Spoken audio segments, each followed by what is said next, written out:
What's going on, everybody? What's going on? Welcome all to LootCast episode number 30. Thank you guys so much for coming by. This is the 30th episode of the LootCast, and we are excited to have you guys here tonight with us. We have a huge show lined up for you guys. I'm going to tell you a little bit about what we're going to be getting into tonight.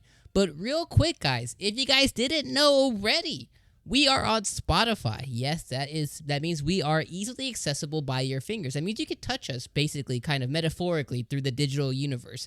So we are live on Spotify, and we are live on iTunes. So make sure you guys follow and subscribe over there if you would like to get pleasured audibly. Basically, we want to pleasure the ear holes that you guys have. So make sure you guys go follow and you go subscribe on those platforms. That way you can listen to us even when we are not live. Guys, and tonight, more importantly, you can listen to us with the screen turned off because YouTube won't let you do that. Yeah. Absolutely. Save battery power. They will allow you YouTube Premium. This is true. Which costs money. This is true, but Spotify and iTunes is completely free, and you guys can go check us out over there. Also, guys, a little housekeeping too. We do have a giveaway live. That is right. We have officially crossed the threshold of 1,000 subscribers. Yay. I said it that way because I thought it was really funny. But we are officially over 500 subscribers, and we have a giveaway live for you guys. So all night long, whether you're on YouTube, Twitch, or Mixer, please do ! Giveaway, and you can find out exactly how to enter for a $50 eShop gift card. And if for some reason you're one of the first people to listen to this on iTunes, on Spotify, make sure you guys go over there, enter our Twitch chat, Mixer chat, and do the same thing. You guys can find the code over there or in the description on either of the platforms so you guys can enter. That way you have a chance. The giveaway will be running till the end of January, and our winner will be selected on February 1st. So make sure you guys join for that. Okay, so really the good stuff, the stuff you guys are here. There's a little bit of the peanut butter, a little bit of the jelly. We're going to give you the bread. Tonight, The Witcher 3, guys, has come to Netflix, and it is a huge show. It is setting the TV's world aflame. It might even be setting your TV aflame because, it's Geralt, and it's just so good. It has the Igni sign, right? That's the fire one? The Igni sign. Yes. Good job. Yeah. I like that. But yes, so that has completely reinvigorated the game, and we're going to talk about exactly what impact and implications it's been having on the video game. The PS5 and Xbox Series X specs have come out, and we're going to tell you, are they disappointing, or are they going to just set the world on fire? There's a lot of fire comments tonight. It's very weird that I keep doing that. And there is also going to be a ton of just other news tonight. We'll get into more as the show goes on. But real quick, we want to go and talk to our esteemed guest tonight. We have our LootCast crew here, starting with the man, the myth, the legend, the your player 2 to your player 1, Mr. YP2. How are you doing tonight? I'm really, really quite good tonight. I'm a little tired. I was kept up till almost 3 a.m. playing Sea of Thieves. I don't want to say it's exclusively the game looter's fault, but I'm gonna go ahead and say it's exclusively the game looter's fault. It's a good time though. Cynthia's a little bit of a maniac. Yeah, you can just go ahead and say it's all my fault because Dom. It's all Cynthia's fault. Yeah, hey, Chris Levi dropping the embers. Thank you for the 50 embers on Mixer, my friend. Don't, when you say looters, just take the S off, and it's the game looter. Well, I don't know if you can join us and make us a fearsome foursome on the high seas. I feel like there's a distinct lack of Dom in our pirate adventuring. I just wish you would fix it Is it personal? It feels personal. I mean, there's already dominance coming from me, but Ooh. there's not so much Dom. Yeah. I have throughout 2019, like the last month, I have been slowly rebuilding myself up for the inevitable takedown that she's gonna have the day I log in, because that's what she does. She takes me down because I'm I'm a captain of captains on the seas. So I mean, have I really been that bad, Josh? Have I been bad? No, I say that jokingly. I mean, I get roped in for longer sessions than I expected that I would. But she's an excellent captain. Yeah. We've set our own boat on fire before Cynthia arrived. Multiple We did a lot times. of Yeah. horrible.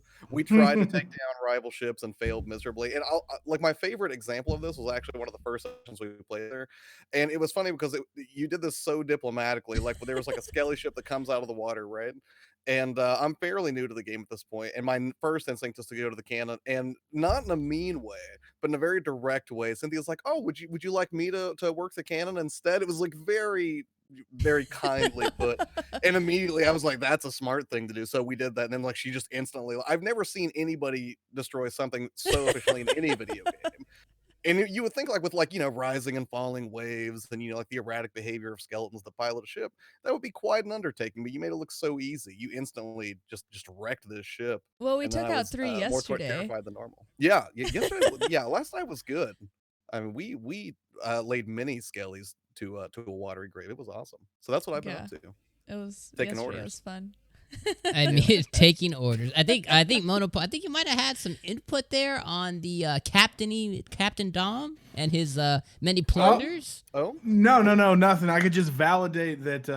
I played Sea of Thieves with him a couple times, and my whole endpoint is that I enjoyed getting some craft beers, getting absolutely drunk out of my mind, and just selling the high seas. That was the pivotal point for me. Now, me being a drunken bystander, and Dom and Cynthia, I'll say, work together as a leadership crew.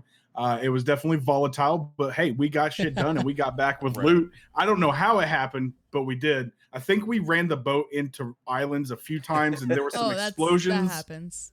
We ran into a Kraken once as well, but we survived.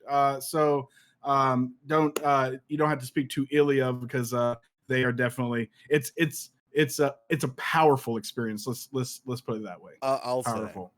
And another notable moment last night was there was a legit Mexican standoff between Cynthia and myself with a couple of gunpowder barrels, and we both refused to back down playing chicken with these things, and we thought that just both being very stubborn that we just blew each other up, and it turns out Nathan, the third member of our crew, the Checkpoint Show, shot one of the barrels from a distance, and neither of us realized it, and he actually killed both of us. Yeah, and we didn't know till he posted the video on Twitter. I thought so. He won that standoff. Yes, I thought it was an even draw between chicken and chicken.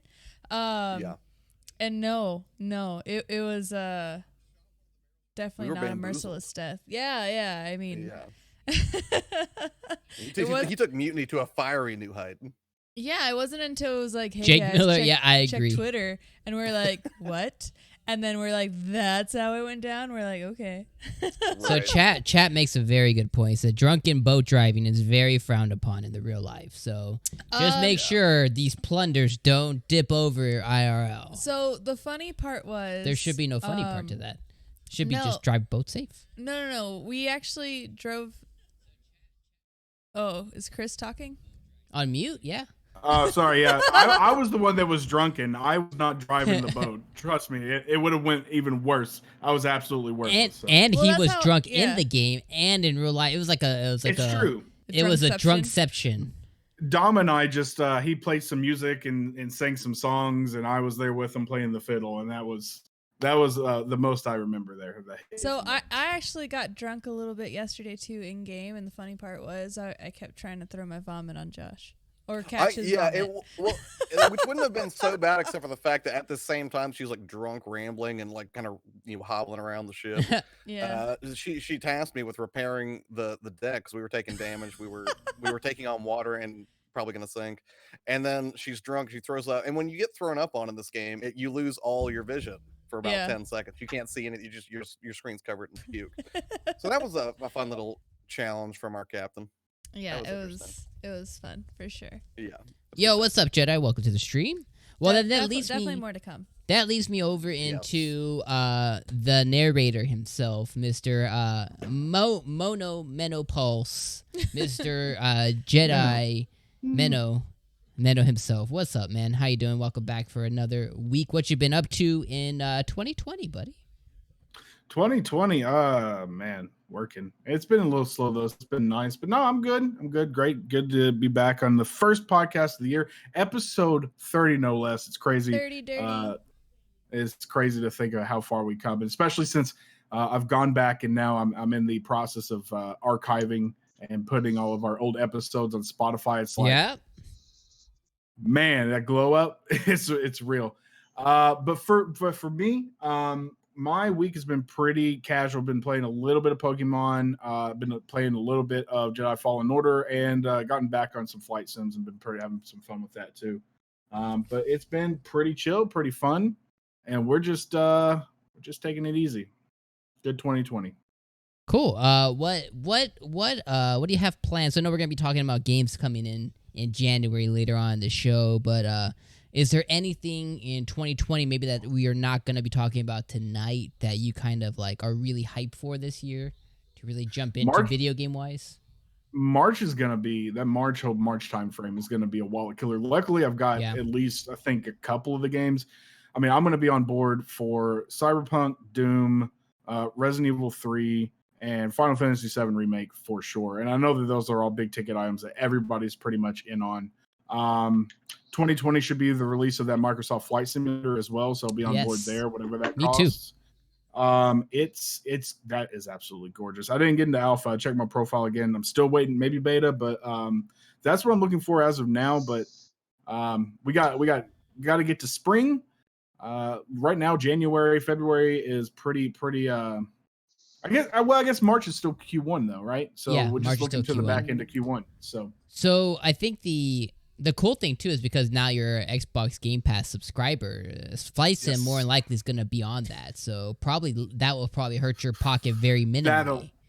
That'll be awesome if it is. I have no idea. It's coming to the Xbox. It's an Xbox game. It's a Microsoft game. So I mean, I'm almost 100% positive that it will be a Game Pass. Now, will it be an Ultimate game? I mean, you would assume so, right? You may have to pay additionally for 8K features or something, but I'm sure that the base game would probably be accessible. Yeah, maybe. It is a flagship game. I mean, they only put one out every 15, 20 years. Geez, I don't remember. X came out whenever I was in high school or earlier. So, I'm sure it probably will end up there. I didn't even consider that. That is a great reason to continue subbing to Game Pass. Exactly. I think flip question then is the last one that I have, and I forgot to ask Josh this too, because right now we are going to be in a slower time. Is there any backlog any specific game in your backlog that you're like, okay, during this downtime until the Final Fantasies, the Flight Sims, the Persona 5 Royals come out, what's gonna be the one or two or however many games you're like, I'm gonna get through this? Resident Evil 2. That's the thing call. I'm gonna finish. Fair. Good call. Yeah, because it's weird because it's so weird that you mentioned that because I was actually just thinking literally exactly that before the show started. I was like, there's some backlog games I could probably knock out before we get this deluge of games that are coming out in March. And Resident Evil 2, I was working on a video and used some clips from it, and I only played it very minimally, Claire's campaign, and then Leon almost made it to the very end, but my buddy Corey was playing the bulk, but we did a stream when it first came out earlier in the year. And it was weird because he came over and he was like, yeah, we can probably stream for a couple hours. And that turned into 6 straight hours. The dude was just a beast and just would not stop playing. And I was just like, let it roll. This guy's having a great time. So it's such a beautiful game and I had so much fun with it. It's terrifying. So I'll probably listen to the Beatles while I play it, we kind of made the same. We kind of made a similar. Right. I don't know if I want to say the word mistake, but when we were doing our Let's Play of it, I'm about 90% done with Leon's playthrough. I think I'm 75. What you got going on over there, Jakin? I don't know. I don't know. My phone turns on by itself. But we kind of did the same boat because she did Claire's playthrough in tandem as I was doing Leon's playthrough. Yeah, I think I'm 75% to your 90. Yeah, I'm about I'm right at the cusp at the end of the game, and we didn't get through either of the playthroughs. I think if we maybe just had tandem focused on one, we probably would have finished it because the time that we put together was definitely far and ahead. But that's on my list too. Zombies.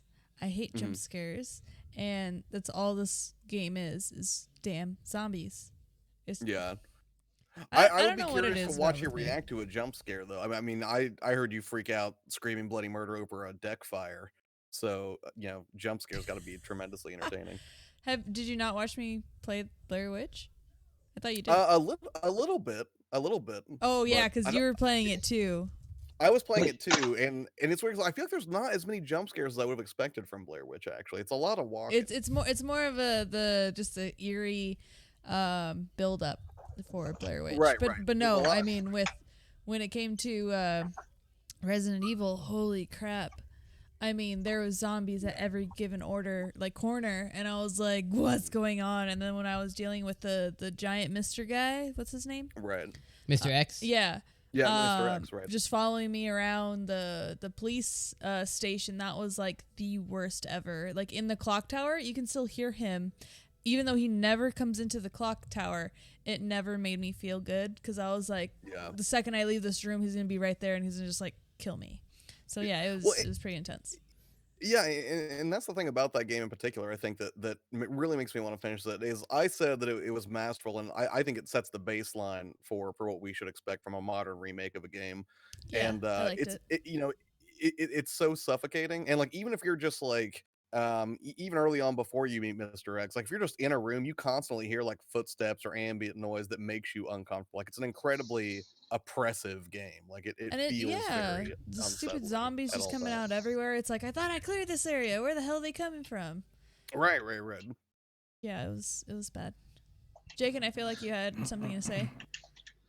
Yeah, I was just gonna complain about YouTube Premium because ever since I upgraded that shit, my phone randomly turns on. I was at work today. It was like 10 a.m., dead silent.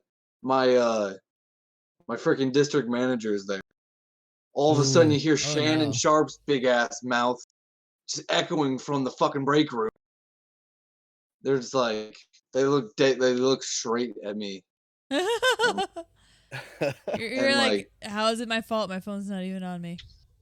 Yeah, I was like, they thought I left my ringtone on or something. They're like, it sounded like a news show. Do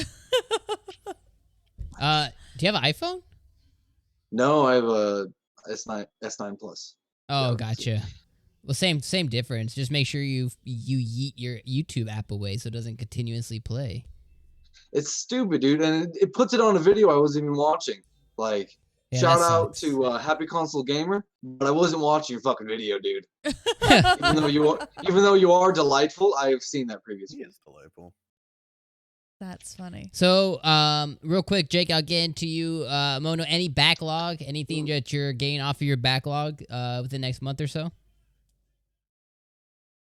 You're on mute again. Okay, we're done there. Resident Evil 2 will probably be my one on there, but it's not my first. I'm going to roll credits on Pokemon first because I'm almost. I basically just have to knock out the champion. Very nice. And then do some post-game. Next up after that is I'm going to freaking finish Death Stranding, even if I have to bump it way down and just be lying because I want to finish that. I think it's phenomenal. I just got lost in the sway of everything. Pokemon kind of took me. I didn't know it was going to do that. That'll be right alongside Jedi Fallen Order. I'm continuing that stream right now, and then going to play some off time. Everything else though is just kind of what comes to me after that. Those are definitely the three though that I want to knock out first. That's a fairly tall order for me anyway, so we'll get through those and then we'll see what happens from there. Bet. Mr. Jakin. What's up, buddy? What do you have planned, man? You know, there was a podcast. Oh, it must have been 2, maybe 3, maybe 9 podcasts ago. This man said I was about to press go live, and it's been a while since you almost pushed that there button. What do you have planned? What do you have in the cooker for 2020, man? I almost did it today. Oh, did you? Yeah. With Pokemon? But I took a nap instead. And I had terrible nightmares and woke up in a cold sweat. Just kidding. No, that's real. That's a true story. We're getting real here on the. We're getting real on. Did you dream about losing in Smash Bros? Is that it? You're like, no. Brian, please, no. Ah, the ball. Not again, Jigglypuff. No, Brian does this shit. He plays Link a lot, like adult Breath of the Wild Link. Yeah, and he has that. That's cool. He has the time bomb, like the blue one, you know. Yeah. And when you're off stage, he'll chuck that shit at you, and like get exploded, and you'll yeet you off the stage like to death. But yeah, dude, I'm going. I don't know if I want to stream Smash or Pokemon. I'm worried if I stream Smash, I'm just gonna lag hella bad, and then I'm gonna have to switch to Pokemon. That makes sense. But I've been playing so much Pokemon. It's ridiculous. I kind of fell out of the game for a week or so, just for whatever reason. But then I started getting a few shinies, and caught now the bug. You caught the bug. The shiny bug. I had Shiny like bug. I had like 2 shinies, like a week ago. Now I have that aren't Magikarps. I Yeah. have 24. You have more than me. Very nice. That gets the claps. That gets the claps for 24. Hey, Did the claps actually shout happen? out. 'Cause I didn't hear anything. I'm gonna assume But- yes. I got the shiny G-Max Garbodor, and I named him Stinky Pete. Garbodor? Shout Very out nice. to Toy Story 2. Very nice. Oh my god. So Pokemon, you may go live this year, so that's nice. So Don't I hold your guess breath, bro. same question then. Anything that's, since we're kind of gonna start facing some downtime, more or less. Anything that's in your backlog that you're planning to get out, or what you got over there? I don't have. Well, I'm not gonna have any downtime because Dragon Ball Kakarot comes out in a couple weeks. Ew. Yeah, we may be So- talking about that later. What date does it come out? We'll may be talking about that later. I think Let me it's the 20. maybe to say it a third time. We may be talking about that later, Mhm. guys. It might be a I hate pivotal you. topic of the. Yeah, it may be a crucial talking Yeah. point to tonight's podcast. I thought it was a Who harmless knows? question. Stay tuned. I don't know what day comes out. You know, Well, maybe it kinda we'll find snuck out up on later. me. Super. Why don't you have a seat over there? So, anyways, no but- downtime. No, but I mean, I want to try and finish. There's a couple games I really want to finish. I really want to finish God of War. Like, I don't know why I never finished it. Finish it. I'm with you. I And- never finished it either. And then I want to finish the Outer Worlds because I really do like that game. I hit a bit of a snag, like in the story, where like I have to have 10,000 credits. Oh, or yeah. the- Yeah. Or the thing that this chick wanted, and like I went full rogue on the previous planet, and I did not get the shit that she needed, and I do not have 10,000 credits. So I don't know what to do. I haven't played that game in a couple weeks because of it. I don't know what to do. I'll figure it out, Can't you just I kill guess. I might have No. to load a previous save. No, that one, to do what he wants. I mean, I think you can kill her, but it won't provide you what you need, I believe. So you're going to have I to have get your to have 10,000 a part credits. for my ship, yeah. Yeah, you're going to have to go Um, get that monies. Lame. But so God of War, Outer Worlds. I bought Nier Automata, and I'm taking that shit back tomorrow because I played 3.5 hours and then died on some bullshit, and it restarted. Ooh. Fuck that! Ooh. Fuck that game. I'm taking Ooh. that back. Which What game? it's, What you know, game it's not is ba- this? Nier Automata. It's like a don't think I've heard it's it. by Square Enix. It's an action RPG, which I'm real fidgety with action RPGs. I'm like, I have to really really like them and for me to play them. That one's been on my buy list for a couple years now. Don't do it, Dom. I hear it's really good though. That's what I Dom hear sucks too. at games. Yeah, it's supposed and to be it's really kind of good. hard. And I could do it. I have faith if you in me. die, the game will restart if you die before like the first save. So Before You the spent And there's, first three like- 8 hours getting to hours? the first save point. yes, there's like That 3 doesn't boss sound battles. right. There's like 3 boss battles. Oh my It's pretty God. dense in the beginning. I did play the beginning a bit. It's actually pretty dense. Like it's cool. Like the entire premise is cool and the graphics are good and the combat's pretty sweet. That But sounds yeah. that sounds fantastic. Yeah. Also, real quick, I need to appease chat. Yeet. Okay, so What the Yeet. hell? so yeah, so that's real cool. So let's get into tonight's news. Mono, take it away. Yeah.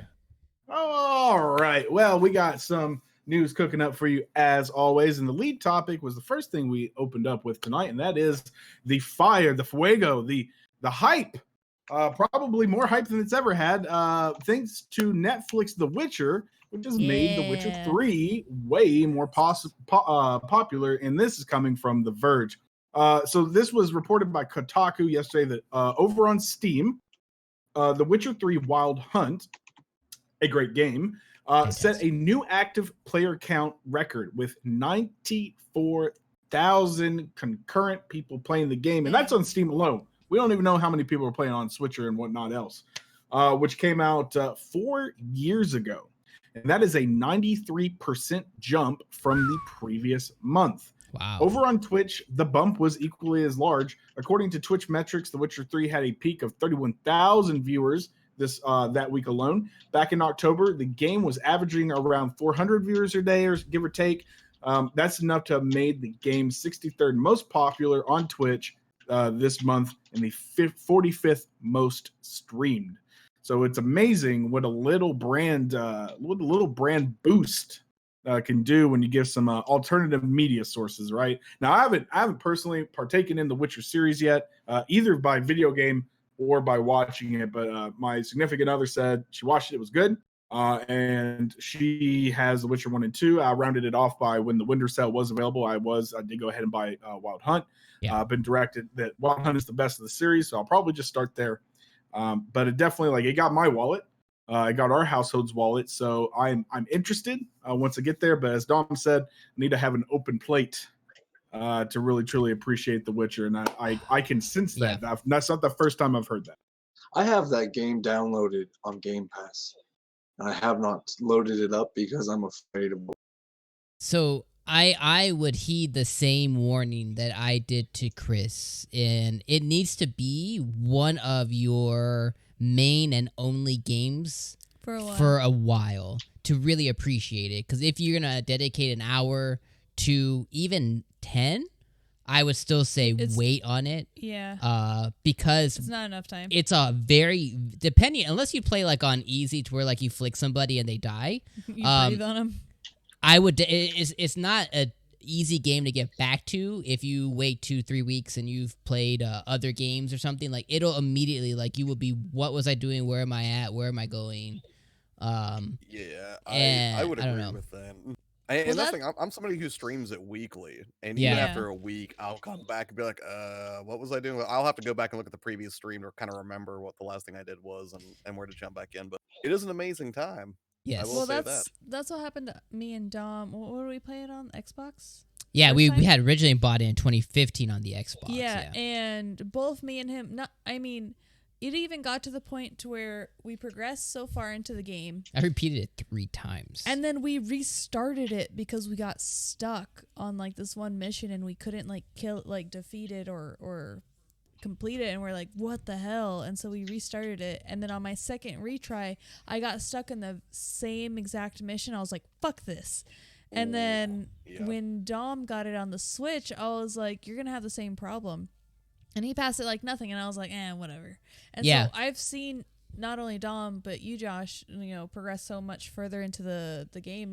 I've watched you on your Storytime Sundays right every now and then, and just seeing that, it's like, it tempts me to get back into it, but I'm just scared to get stuck in that same stupid mission for the 3rd time. And I'm like, just go do some grinding, you'll be all right. Just run around aimlessly and kill things for about 20 hours, you'll be fine. 20 hours.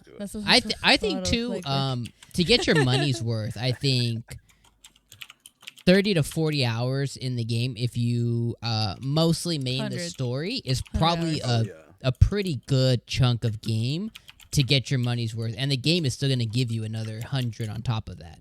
So, I honestly think, though, for that game, and we'll talk about the show here in a second, but I think for that game, the Switch is really is the reason I've put so much time into it, just because of the ability of being able to sit there and play it, on my Switch Lite especially, and being able to watch shows or watch, friends' YouTube stuff or watch Twitch or whatever, not necessarily give all my time to watching whatever I'm watching, but I'm mostly playing the game. And I'd be able to lay there in bed and play, an hour, 30 minutes, whatever. And that's why I've been able to progress so much in the game. And it actually ended up being my 3rd most played game when they did the Switch report of 2019. Right. That shit was so inaccurate. Was Can I it for say you? that? It was so wrong, dude. Well, did it you had say you lost hours when you switched? Mine was to literally in your order. Switch Mine to was Switch? like No, Pokemon, yeah, Fire Emblem, it didn't- Witcher. It didn't have Smash Brothers on top 3. That's weird. You must have I like have 2,000 hours. I have over 400 hours in Smash. I have 470 hours in Smash. And it did came it not out. make the list at all, or? It came in like 5th or something. It put Marvel Ultimate Alliance above it when I only have, I think, 35 hours in it. Yeah, mine put Marvel Ultimate Alliance on my list, and I was like, I played like 20 hours of that game. I have like Yeah, we got Yeah. stuck in Doctor. I was like, I have way more hours than like another handful of games. Yeah, dude, I thought it was weird, and I mean, it put Fire Emblem up there, which I thought was accurate, and then it put Marvel Ultimate Alliance, and then it put something else that it was. Yeah, but I mean, But I I just remember- know how many hours I have in I think in Witcher, I think I'm like a little over 50, a little north of 50 on the Switch. What are you at with it, Josh? I'm about 100 hours in, and but the Yeah. thing is, the way I'm playing it is I'm only doing story stuff on Sunday, so I'm experiencing Yeah. the story with everybody who watches. It may take me 6 months or even over a year to beat it at that rate, because I'm only streaming for maybe 2.5 hours every Yeah. Sunday. Yeah. But in between those times, I run around and I do side quests, or I just like I'll basically just do anything to like level him up a little bit and stuff and that's the thing, that's a hard thing to do in The Witcher, really, because like even if you are like, you know what, I'm just gonna do a fairly innocuous side quest, those side quests just cascade into these big beefy narratives that you God, don't they expect. And it's do. cool. Like they're not filler. Like a lot of games that have side quests, they're usually low impact filler nonsense that don't Fetch really quests. Yeah. yeah, they're not very richly done. But in The Witcher, it's like every random old lady who's like, "Oh, I need you to retrieve something for me." Like that can turn into like a 9-step quest Yes. with these revelatory story beats that just come out of nowhere, and it's really great. I personally enjoy the additional story content that involved Triss Marigold. I think she's my favorite side character in the Side chick. game, I'm and more she of a has. yen guy. I'm I gonna could say see that. I knew that. You didn't have to tell me. I knew that. There's a certain Triss- darkness about her I can appreciate. Triss always is the been better choice, Yennefer. but I get it. Is she though? I don't know. Yeah, Oh, I mean, but I do appreciate like all the side content. It is there if you want to go seek it out. Right. And the game is just great. And a pro play for people that would say who haven't played it is maybe even watch the show and play the game like in tandem. I think that would probably be a pretty cool Yeah, experience. and that's kind of what I'm doing right now. Like, I was a little nervous to watch the show because I was like, "Is it going to spoil a ton?" But it doesn't really spoil a ton. Like I think I might No, have met it a few doesn't. new characters I wasn't familiar with, but beyond that, like I'm not playing like, "Oh, I guess there's no reason to play The Witcher 3 now." Like it doesn't significantly detract from the act of playing the game. No, which and one? yeah, I'm sorry. Which girl is the one with the white hair? that's Ciri. That's Cirilla. Siri? She's the Yeah, she's the princess. she's basically the one you're looking for in The Witcher 3. All right, Yes. Bay. Yes, she's like 14. Yeah. It's great.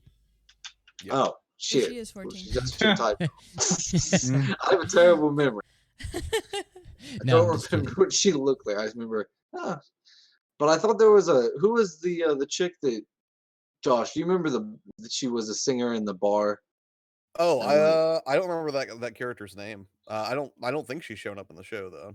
I feel like I would have noticed that. She was Maybe a dime. season 2. Could be season 2. I feel like they've got a lot of, and I'm Yes. not spoiling anything, obviously. We only I have feel one like- episode left to watch. Yeah, I'm not going to spoil anything. All I'm going to say is that I feel like the way it wraps up leaves a significant amount of storytelling to be done, which I was kind of worried that they were going to do like too much with season 1 and like kind of paint themselves into a corner for like the longevity of the series, but it doesn't look that way.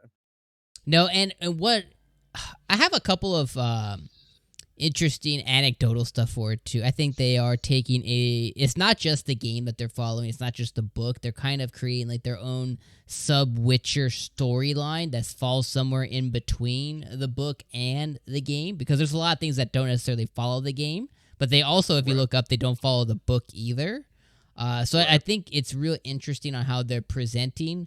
I love this show. The first episode I thought they hit it like a home run. Second episode, a little bit of a snore fest, and then third it picks back up. And I think it kind of there's a keeps lag that at the tempo. beginning, I think. Yeah, it kind of keeps that tempo as it keeps going, but Right. I am really digging the show like a Oh, yeah. lot, and I was And worried at first. something that kind of surprised me was it's extremely dark. Like, and that's the thing. Like, I've Yes, seen some dark moments. Like, if you've watched me streaming at all, there's some dark moments in just the regular story or side quest of The Witcher 3 period. And I expected, like, of course they're gonna keep some of that thematically in the show for fans of the game. And I'd really like it almost got depressing episode to episode as I continued. And I was like, this is almost kind of hard. Like, if you thought you saw some dark moments in Game of Thrones, I feel like in a lot of ways, which just oust it, even in its like first 3 or 4 episodes. No Yeah. way. Yeah, I'm that's how I serious. was. Like, Yeah, that's how I Have was you like. seen the what fuck? finale to season 3 of or season 2 or season 3? The Red Wedding. Have you watched the Red Wedding? I watched all of Game of Thrones, and I'm telling you, there's some really unsettling stuff in The Witcher, and even in the game, I've seen some unsettling stuff there yeah, that I a don't lot. think approached what I'd seen in Game of Thrones yet. I Don't know, honestly, what happened? So I don't know, Josh. Oh, I honestly one of feel the- too. The passion that Henry Cavill has for just the character, the games, the Witcher series Yes. has really helped what the show is, because if it was anybody else, I don't know if it would have the same like gravity to all of it. I don't think the show would work. I don't know if that's a weird statement, but I don't think the show would work. I think it would suffer a lot. And one of the things I love is like I've only probably like 2 or 3 interviews with Henry like when it comes to talk about his performance in The Witcher, and I love it because you can see like even though this dude's trying to maintain his composure as a serious performer, this is a guy who is just like dying to just burst forth with nerdery about his love and respect for this game. And it's so funny to watch him just be like, Yes. well, you understand he's got these potions, but you can tell he just wants to tell you for like 20 minutes about potions. But Yeah. Yes. it wouldn't be professional. It wouldn't be professional. Yes. And without really spoiling, I think the only real criticism that I have of the show, I know I'm kind of bouncing around, but the only criticism I have, they do a weird thing with time. And they do the time stuff in the game to where they kind of skip back and forward in time. And they do this in the game, but the way they do it in the game is much different than what they did in the show. Like flashbacks. The show doesn't necessarily convey to you that that's what they're doing. And that's where it's been so one of my confusing. only real criticisms of the show is I hate the way that they do that. I can't stand it. Yeah. Because it was almost jarring because they don't really give you a Yes. lot of visual cues. Like there's no like transitional fades or anything that kind of clues you in as the viewer. Like, oh, we're changing, setting or time frame right now. They just Or just in the dump it on you. past, now it's present. Like just give me like a small little hint. Like there was one point Right. where I was like, I swore something happened. What the hell? And I was so confused like certain particular episodes. I was like, what the hell? And like I'm telling Dom, I was like, look. And he was like, what? I was like, something's not right. And then eventually it clicked. We're like, oh, it's a fucking flashback. And then Right. it all made sense. And I was like, oh, this is how it all happened. Yes. So, yeah. Yeah, That that I would definitely have, threw me off. yeah. So hopefully season 2 they do a little bit better when it comes to that, because I don't like having to guess. I was like, are we in the present? Are we back in the past? Is this another flashback? Like, what's going on? Yeah. Right. But I mean, honestly, overall, I think if you haven't already, and if you're mildly even semi-interested in it, Yeah. you need to watch the show.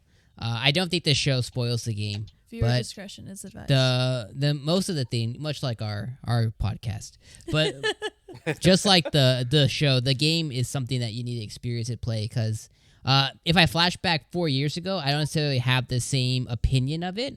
But in 2019, if she would have allowed me to, it would have made like my top 3 games of 2019 because I just had such a fun time with it. But I didn't finish it, so that's kind of one of the other things too. So I made him make it as an honorable mention. And I don't even think I did that. Oh, So you did. that was one of the things is I really wanted it to be on that list just because it was so impactful to me. And I am going to continue and finish it. Hopefully before the end of this year, I will finish it. And I really want to play the expansions because I heard the expansions are amazing. But overall, what we're trying to convey is that the game's amazing and the show definitely holds up to what the game has kind of laid out. And that typically doesn't happen when one thing transitions to the other. Either movies transition to becoming a game or vice versa. Usually, one of them typically sucks. But I'm glad with the show because it really does all depend on the actors, and damn, do they have it on point. I'm so glad with the casting options, of course. And they announced already season 2, didn't they? Yeah. Yeah, so I'm definitely so. I'm pretty sure they did. But yeah, I think they signed that. Yeah, considering, I mean, again, it just revived the whole franchise of the video game. I didn't even know there was books before this. When he did his interview, apparently he had read all the books and he loved the games, and I was like, oh, I should probably totally read the books. But then I was like, I don't want to ruin the seasons. Right. Yeah, so I mean, and then I realized, holy crap, there's a whole line of Funko Pops for The Witcher, and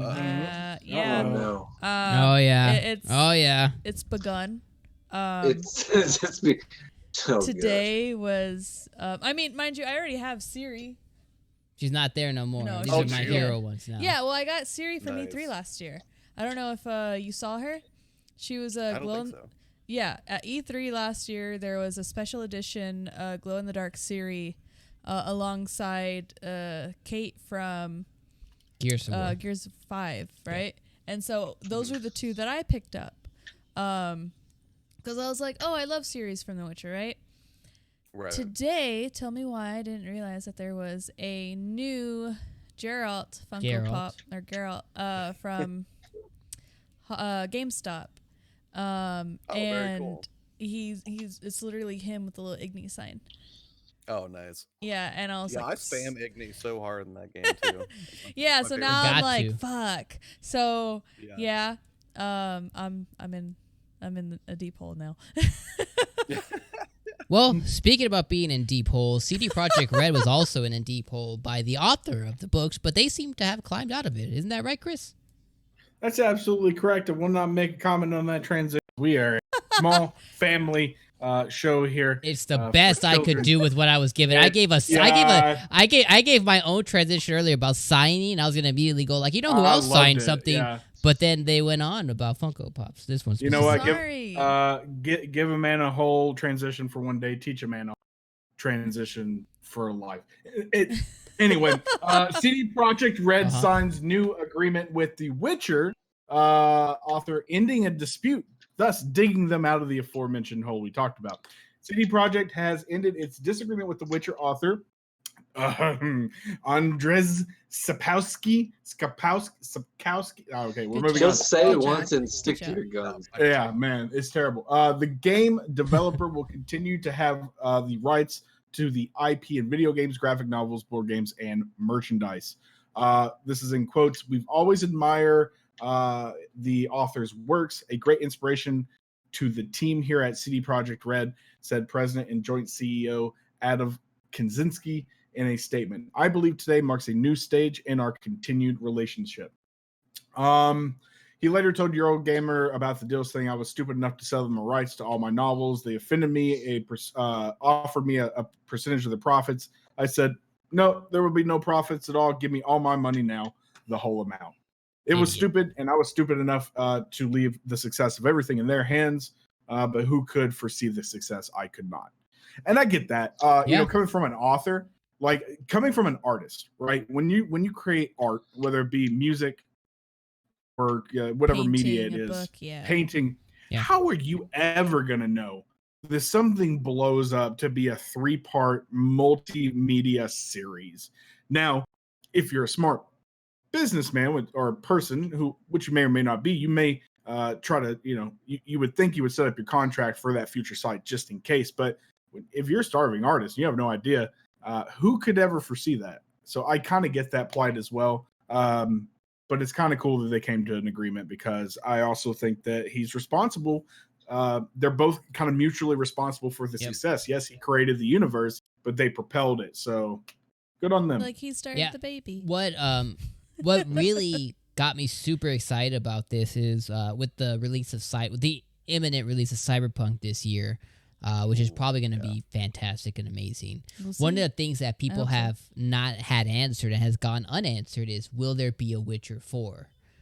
Mostly due to the way The Witcher 3 does end, which, whatever, right? So that's been a question that people have had.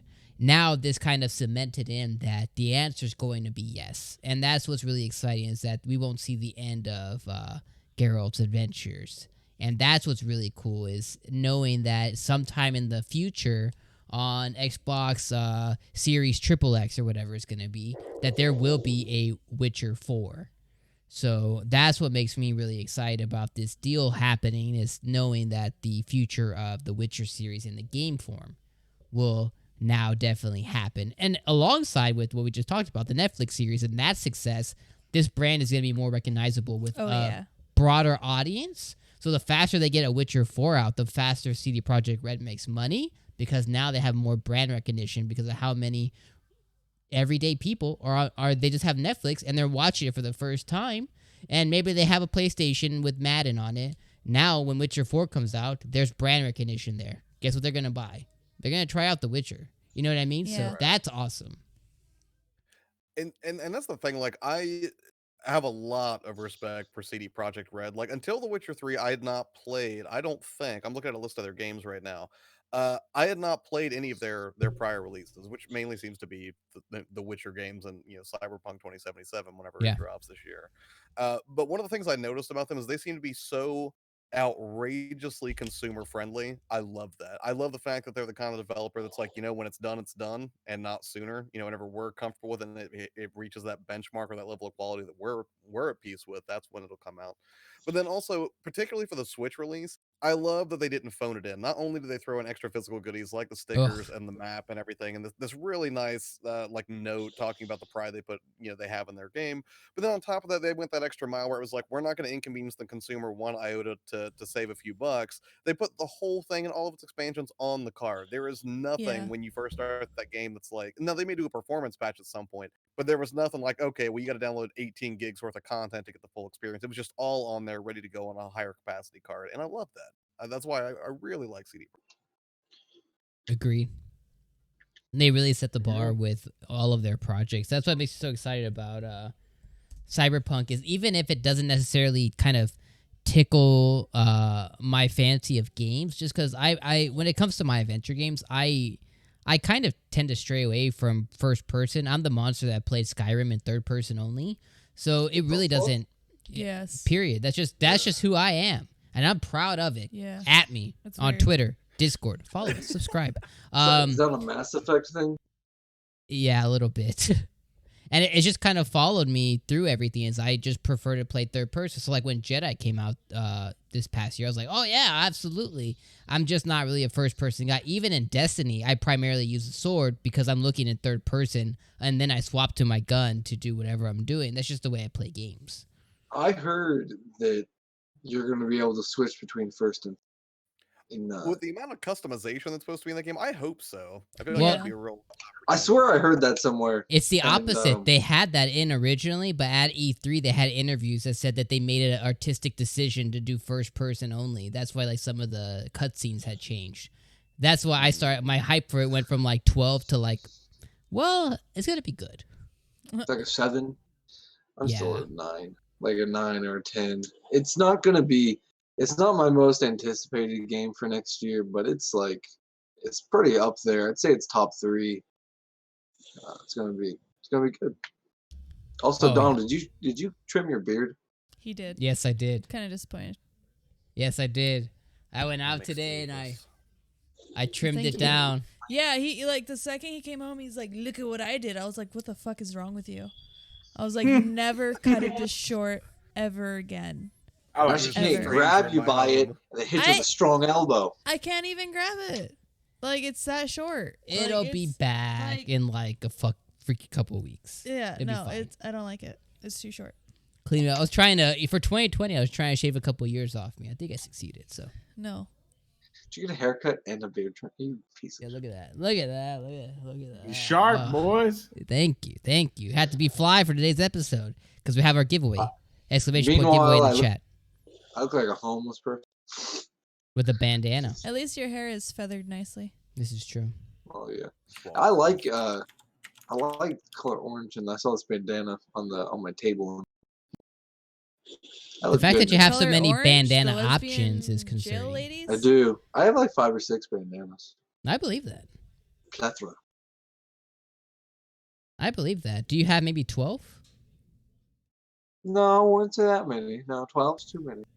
12 is too many? 10? Well, you know what 12 isn't too many for? Potential Switch games that may be coming very soon by the Nintendo Direct, because GameStop has leaked some potential news. Chris, what are these games I'm talking about?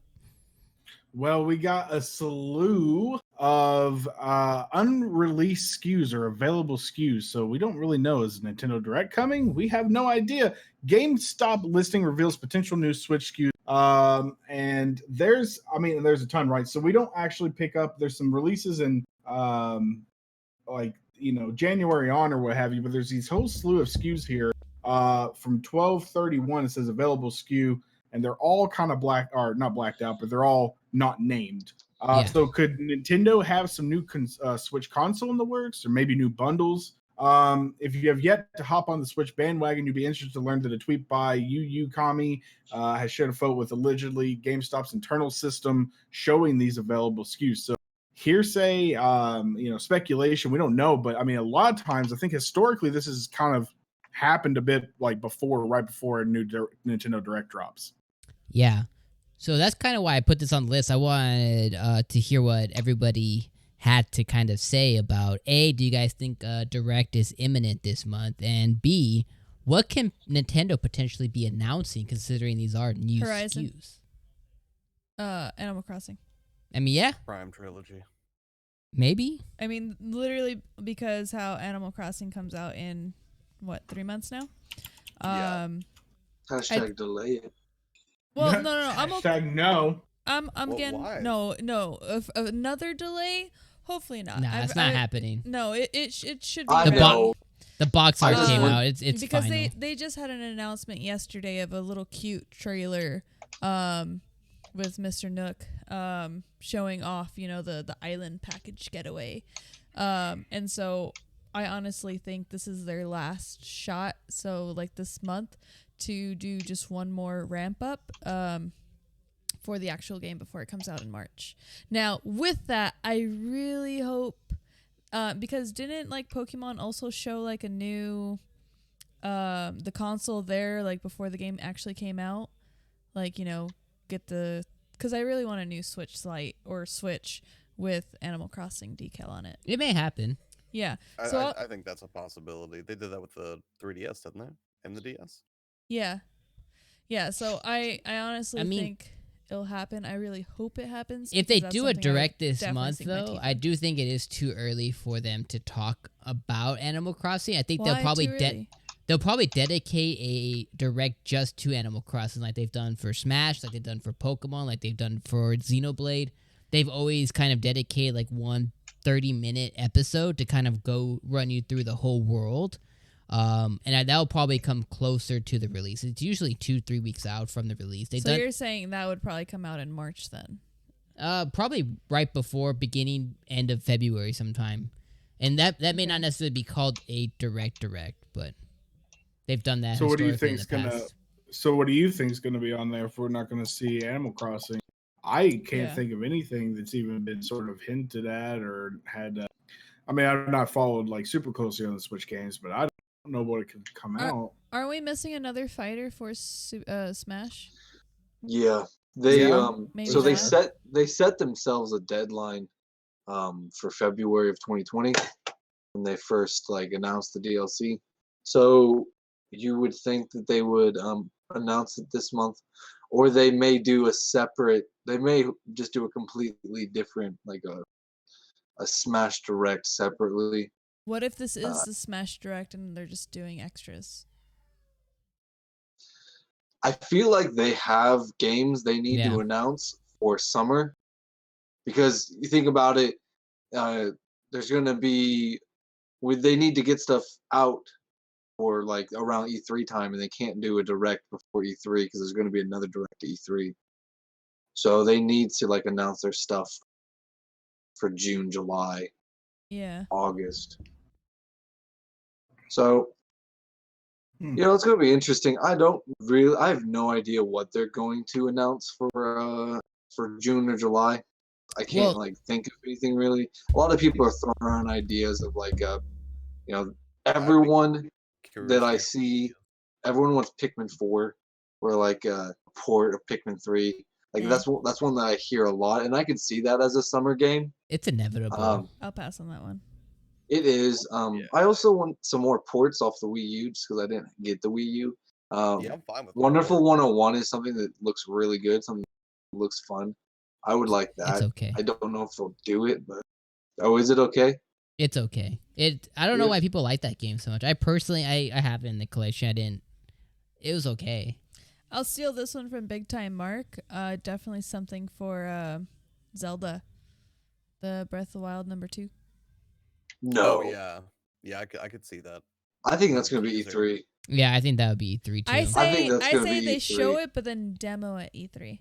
What at E3? Did they even really unveil anything entirely new? No, just a clip. They expanded on stuff mostly, didn't they? No, they announced that they were making it. They showed a trailer. I remember because I was getting ready and I screamed in the bathroom. They said it's in development. And So I probably say if they do a direct like anytime in January, it will probably be like another trailer, and then hopefully something to actually play and demo at E3. Also, we could get maybe like we only have one 3D Mario game on the Switch, so we might get another one, either like something. Yeah, I think Mario Maker. I think a port of 3D World would be highly likely. I have been just biding my time waiting for that game because that's probably like my favorite Mario game out of all the 3D Mario games. That's the one that I have the most really good memories with this one about, and I just really love playing that one. That game was so much fun. Yeah. Not another game collector. No, I haven't watched the new My Hero yet. It's subbed but not dubbed. We've been watching dubbed, and I can't just switch back to subbed. So we won't get another episode for another 30 days. Yes. For real. Yeah. Yes. Also, the other game that I remember this week about being rumored was Metro Exodus. Apparently, that got rated by the PEGI board, which is the European rating board. So apparently, that's been officially rated by them for the Nintendo Switch as being 18+. So there's a good chance that the Metro Redux and Metro Exodus could be coming to the Switch. And if that comes, that would actually be really cool because that did run on, not Exodus, but 2033 and Redux did run on the 360. Right. So that could be something that comes out. And that seems like a Nintendo Direct kind of like, here you go kind of thing. I feel like a Wind Waker port's inevitable at some point, but I don't know if it's going to be. It's gotta be, right? Yeah, and like Dream Snare, things that I would like to see. I want to see the Prime trilogy come over. I want to see. I would like to see a localized Mother trilogy, but I don't think it's ever going to happen. No, probably not. There's like too much. There was an announcement today about what was it, Oddity or something, where they renamed one of them, or I can't remember. Not sure. Because I think they're doing a Mother 4, but it's called Oddity or something. I feel like if they're gonna continue the trend of making more of those games, I would love to see an English localized version, but I'm sure people have been clamoring for that for decades now. Oh, I believe so. Decades and decades, yeah. Right. Yeah, honestly, I would be okay for any of the Zelda ports that came to the Wii U to come to the Switch in any capacity, whether that be Wind Waker, whether that be Twilight Princess. I know Twilight Princess. Skyward Sword is a possibility. I think that requires a lot more work. That's the only thing I could see that being further out, just because of the Wii Waggle stuff that is so integrated with. They could probably still make it work, I would assume. But random game port that I would love to see on the Switch, Crazy Taxi.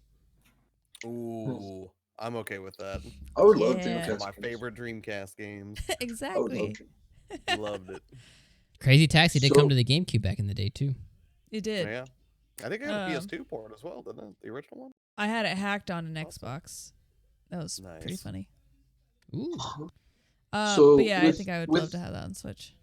With the Zelda thing, so they put out a statement that their ambition is to put out a Zelda game every year, right? Yeah. Okay. So if they put out Wind Waker, that would mean we're not getting Breath of the Wild 2 this year. No. Which I think we could very much. Remember, there was a tease for Skyward Sword. I like that orchestra, had that Zelda orchestra. Yeah. And then it kind of went dead silent. Yeah. We could be getting Skyward Sword this year, and then Breath of the Wild 2 next year. I'd be okay with that, just because I haven't played Skyward Sword. And I'd be okay with that, yeah. I haven't played any of the Zelda games prior to Twilight Princess, so any of the you didn't play Majora's Mask? Nope. You didn't play Ocarina of Time? Nope. Yeah, you did. You played on 3DS. I didn't. Majora's Mask is the best Zelda game. So get a 3DS and I have it, but if they're gonna remake it for Switch, I'll just wait. Prior to Breath of the Wild, I would have agreed with you about Majora's Mask, Jake. It's just Breath of the Wild, dude. I don't know. I feel like Majora's Mask had such a better story. Like, yeah, the gameplay and the exploration is not nearly as good, but the story itself and like the atmosphere and everything like that, Majora's Mask is a lot more memorable. I don't agree with that, but agree to. Again, I think it's what you call number 2. It's number two for you. Because it's the shit. Hey. Well, does that pretty much round out our speculation of those? I mean, again, yeah, they're always sitting on a ton of IPs. I mean, they could work with Capcom again. They could bring back a Beautiful Joe. Chat was saying they could bring back 1080 snowboarding. They have a ton of IPs. They could be working with Ubisoft to make an official Star Fox game. We could see the people who make Donkey Kong Retro Studios. They could finally release whatever the hell they were working on prior to Metroid Prime 4. We could see the trilogy come out. I mean, there is a shit ton of IPs that they have that for all we know, they have 25 games hot and ready that they're just waiting to drop between now and 2025. They could be done already. We have no idea. They have all of these IPs that they have sitting from their back catalog of the Wii, the Wii U. I mean, we're getting a freaking Xenoblade Chronicles remake very soon. So the Wii has a ton of. They could just upgrade Mario Galaxy and just give us a 2-pack with that. Like, there's just so many things that they could do, right? The only thing is will they do any of that? Probably not. We'll probably get subpar games that we don't really want, and we'll probably get 2 good, decent announcements from the Direct, and that's typically how it goes. And then E3 will get a couple of hype moments, I hope, and we'll keep chugging on. Yeah, Nintendo's in a unique position. They're the Nintendo archives are deep and impressive. So I mean, they could really go anywhere. And they're the kind of company where it's just like you expect quality from a Nintendo release, and it's very rare that they do something that's not quality. That they can put out almost anything and ensure it's going to sell, except for maybe riskier new first-party IPs. I don't know, like their own games. Yeah, like Pikmin was never one of my personal favorites. I mean, I respect the game, and I know there are people that like it, but it was never one of my favorites. Yeah, I never really cared for it either. I've always wanted to really jump into it. I just never really have. What are we talking about? Pikmin? Pikmin. Oh, Pikmin. It looks interesting. It reminds me of I don't even know. There was a game back on the Dreamcast called what was it called? Like Centipede, something like that. I don't know why it reminds me of it. It's probably nothing like it at all, but it reminds me of that.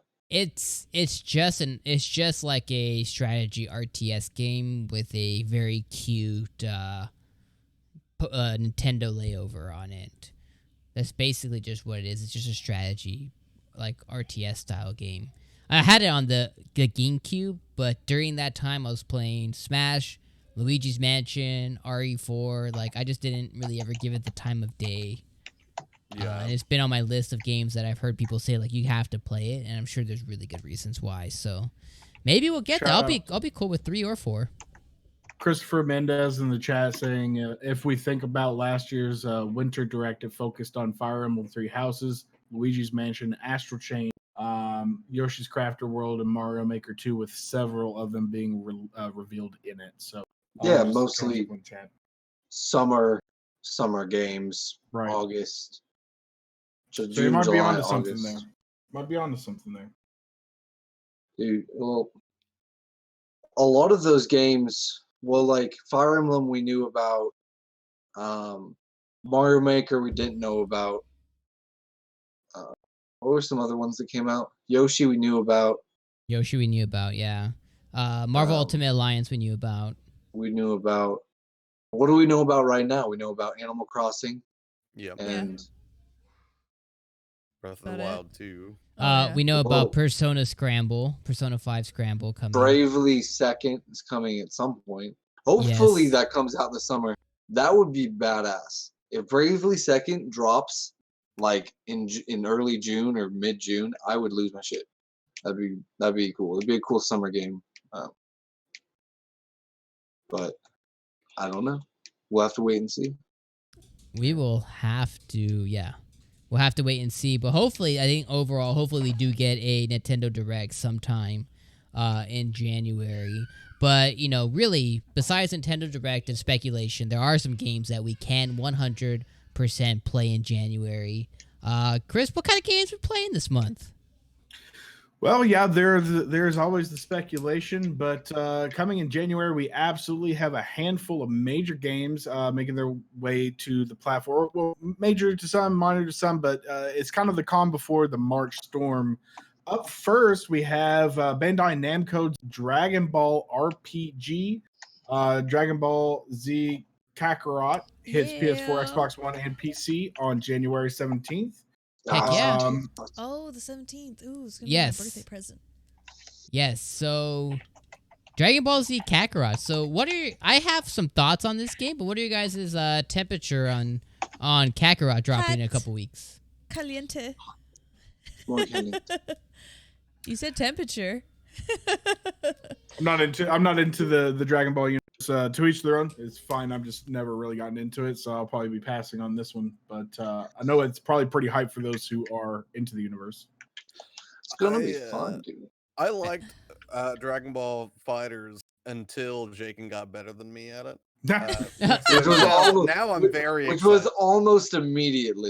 I don't Oh my know. God. I'll have to go back and look at some of the old captures from. I mean, we can play right now, dude. No, I like I said back when I was better. I'm not saying I am now. That would be a farce. But what I will say is this is one of the DBZ games that I'm probably most excited for because I'm only excited for them generally speaking on a case by case basis if they're like exceptionally good fighter or something like that. Did you demo it at E3? No, I didn't. I But did. what excites me is like this is like the only chunk of Dragon Ball Z lore with which I'm moderately intimately familiar because I grew up in high school watching so many of this specific series of arcs. So I can actually like know who the characters are. Like, ooh, there's Cell and there's Frieza and Yeah. so that's actually it's pure nostalgia that's driving me towards it. Will I get it day one? I'm undecided. I'm not gonna get the $200 collector edition. I was gonna say, I've like, how are you not getting it day of if you're getting the statue? I'll get no. I'm not gonna go for the $200 one. There are so many because there's like 3 super expensive collector's editions I've already pre-ordered this year, and it's getting ridiculous. And I feel like that's the kind that's gonna like show up for $30 at some point in my at my local car wash. So shut the fuck up. I'm just saying, God. like when you hurt me get into just account. now. Yeah, okay, but okay. Rude. Last of Us 2 Ellie edition. I'm gonna have to lock you up. Brig. In the break. Resident Evil 3 was $180. Ooh, What was the other one that I got? Cyberpunk 2077. That's another like what 200? What about 250? Persona? You Don't got forget about Persona. Oh yeah, and Persona there's 90. Like it's just we're 2 days into 2020. Okay, I'm taking a stand. No $200 Kakarot edition. Oh, did I tell you guys that I pre-ordered the $90 Persona 5 Royale edition? Did? Did you? Yes. The mask is just. Are you too proud nice. with yourself? I can't wait till I that comes am. out, guys. I'm gonna wear that mask to the supermarket and make people super. Where are you wearing it to? Supermarket. Do it. Do it, and then just yell to everybody like, "Don't mess with me! I'll steal your heart." Or I'll just like play the last surprise as like I like sprinting down the aisles. Yeah, it's And I'm a blur. the unique photo opportunity to put the mask next to my Arkham Asylum battering collector's edition and make a really horrible joke. Oof. I mean, those are the two collections I needed in my life. I mean, Dom for his Persona, I really didn't care. I just knew it was going to happen. I need it. I don't need so you're all about others. getting Kakarot then. Yes. I didn't need can I still get it even? God, I'm not doing I think on Amazon you can. I mean, just check it out. Maybe Best Buy. Anyway. Don't do that. Don't be that influence. Best Buy, you can just put $5 Yo, just down. I'll do that if you do Cyberpunk. I think that's a fair trade. No, that was the one thing that I was telling She won't Dom, let no. me. No. Why so hateful? Because it doesn't come with anything. All it does is come with like DLC and shit. It doesn't come with a fucking statue. It does come with a statue. What are you talking about? Don't need it. Didn't look at it. Don't need it. It comes with an awesome statue. No, it's way cooler than the Kakarot statue. No. See, that's where unlikely our as different. that statue is. What? See, Kakarot, that's something that I would love to display in my house. Have you even looked at the Cyberpunk? Yes. Yet? And when I looked at it, I was What's like, the statue? Nah. I don't know. They're on a pile of trash. It's not a pile of trash. That's super not what it is. So offended in one sentence. Oh my god. We just say all these nice things about CD Projekt Red, and you're like, I'm getting a $200 Kakarot statue, but you won't even entertain. No, I don't need it. Have you thought about perhaps tossing a coin to your Witcher? Ooh. I'm not doing it. You're cool. putting a stand to Kakarot. I'm putting a stand to the damn Cyberpunk. Well, he's not putting an official stand because I see those eyeballs moving. Is it still available? On the Best Buy site now. I'm checking. Josh, I have it pre-ordered, and I'm really starting to question myself. I know. And if you want it and you can't pre-order it, you can have mine. Okay, we'll do that. You'll just give him the statue. You'll keep the game. Yeah, you'll keep the game. Do I get the steelbook with that? Depends. I'll make you a deal. What if I trade you the Fire Emblem Collector's Edition stuff for the Kakarot? Oh. Give me Octopath and Fire Emblem, bro. I'm not giving you Octopath, you psychopath. That's what I love how he's been trying to get that from me for a while now. Yes, I'm gonna end up just killing him and taking it. First of all, you don't even have the Fire Emblem. The game won't even come with it. So yeah, I'll give you the statue, bro, without the game. Sounds good. We might be able to work something. And Octopath, Octopath carries a special distinction for me, okay? That is one of the only games ever that I bought the regular edition, was immediately remorseful, and found a way to offload that and then go back for the collector's edition. That's the only time that's ever happened. Not buying that collector's edition is one of my biggest regrets of the decade. And Octopath? And I used to have a mullet. I'm just kidding. Oh my god. Octopath is one of my Nintendo regrets too. I don't have the Josh. Octopath one either. Octopath one's nice. I lucked out and it was sold out everywhere, and then it popped back up for sale on Amazon, and I went for it. I'm waiting on Chips. Chips said I can, if he ever decides to sell it, I get it. But I'm waiting on him to sell it. Maybe I'll steal his identity, empty his bank account, so he's desperate for money, and then I can. And you can swoop buy in. it off in them and then give him his money back. In the chat, he says I need therapy because I'm not real hot on the Fire Emblem, that PlayStation 2 game that came out last year. Oh, best game, Oof. Best game, best girl. So are you saying that you regret that? You have to that look collection? Everything surrounding the game was very pretty. I like having it. I just didn't care about the game, so I traded it in. What a monster. Back to Kakarot, though. Back to Kakarot real quick. So we played it at E3, and the real thing, it's made for the fans. If you're not a Dragon Ball fan, stay away. If you're not a Dragon Ball Z fan, stay away. If you don't like any of the other games that they've made in the past, Xenoverse, Fighters, Budokai, Tenkichi, any of them, stay away, because this game is very much for the fans. Because if you're not a fan, you're gonna hate it, because it's gonna be a solid 7.5. That's just kind of what it is. I got my hands on it. A particular fan base. Niche. It's not made for and everybody. it is very much Bandai of Bandai Namco games. Bandai is a very specific brand of games, and it's a very, very Bandai game. So that's what I'll leave off on that. I'm excited for it. I can't wait for it. It's going to be a fun time. You can play all the way from the Vegeta series, or for the Vegeta Raditz stuff, all the way to the Boo saga, which is amazing, and I can't wait for that game to come out. I just need me some Chi-Chi in my life. I mean... I think we all do. You kind of are Chi-Chi in a way. No, I am. Yeah, and that's why I absolutely love it. If Chi-Chi was married to Krillin. I'm not bald, you fucker. That's the only part that I get offended by. The shorts, I can take the short stuff, but I'm not bald. This is a beautiful head of hair. Krillin is bald by choice. He is bald by choice. He actually has hair. Yeah, he grows hair. And it's black hair, just like yours. Back to the next game, Chris. What else is coming out in January, sir? Well, we got another title coming in January. It's going to be a Switch port of the underrated Wii U RPG Tokyo Mirage Sessions, also coming January 17th on the same day. So we got a competition as well. Anybody on board for that one? Oh, dude, they're coming on the same day? Yep. That is true. Rip my wallet. Is Mirage Sessions worth it as somebody who's never played? I have no familiarity. So, okay. It's the JRPG. I was waiting for this section. I have to finish my games, guys, before Tokyo Mirage Sessions comes out, because it's a game. It's a Persona. It's a Persona level of game. It's my favorite game on the Wii U. Period. The end. So Tokyo Mirage Sessions is a game that follows a protagonist, right, that attends a concert. When he attends the concert, of course, like every other story, there's something that happens cataclysmic, but he's not affected by it. The very long story short of it is he is then recruited by a singing, an artist studio that they promote singers. Well, the group of people that they have singers that they're promoting in their world are all people of these natures that are innately immune to what's going on in the world, and they're able to pass between kind of like Persona, like two kind of different worlds within the actual world.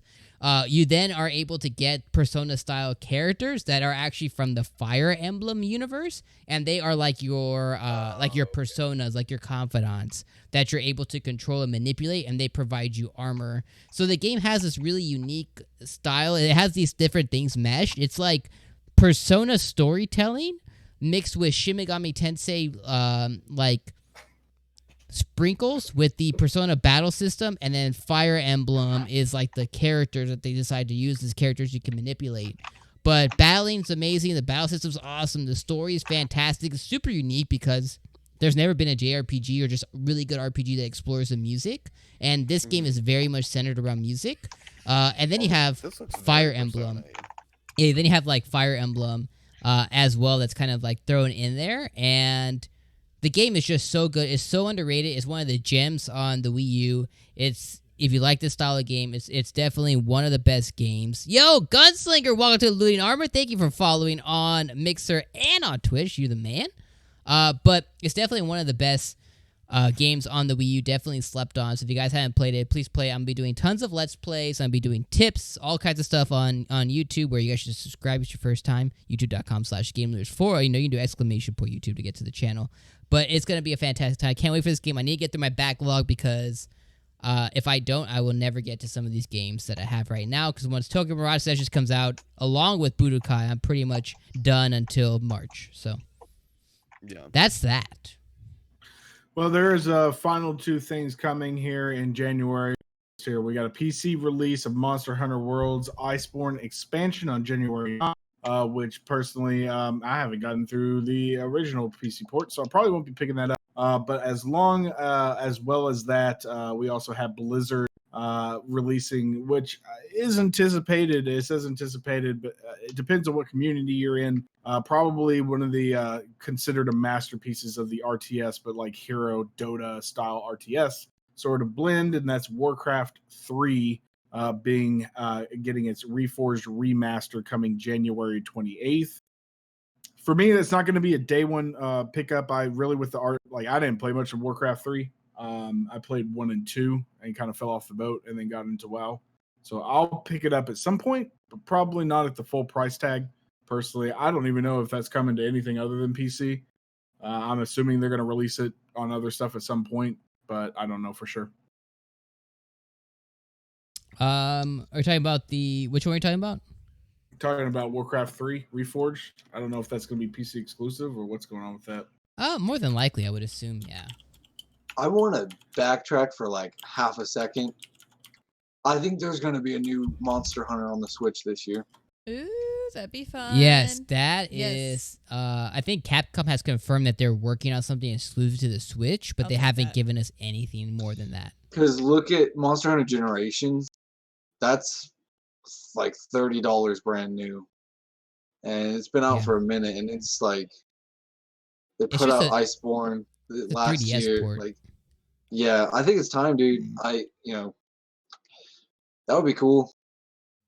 Yes. I've never really got into Monster Hunter, but if a new game comes out and I'm kind of behind on everything, because that's a big thing on a game like that, is I hate starting like way after everybody because you're like inherently behind from the get-go.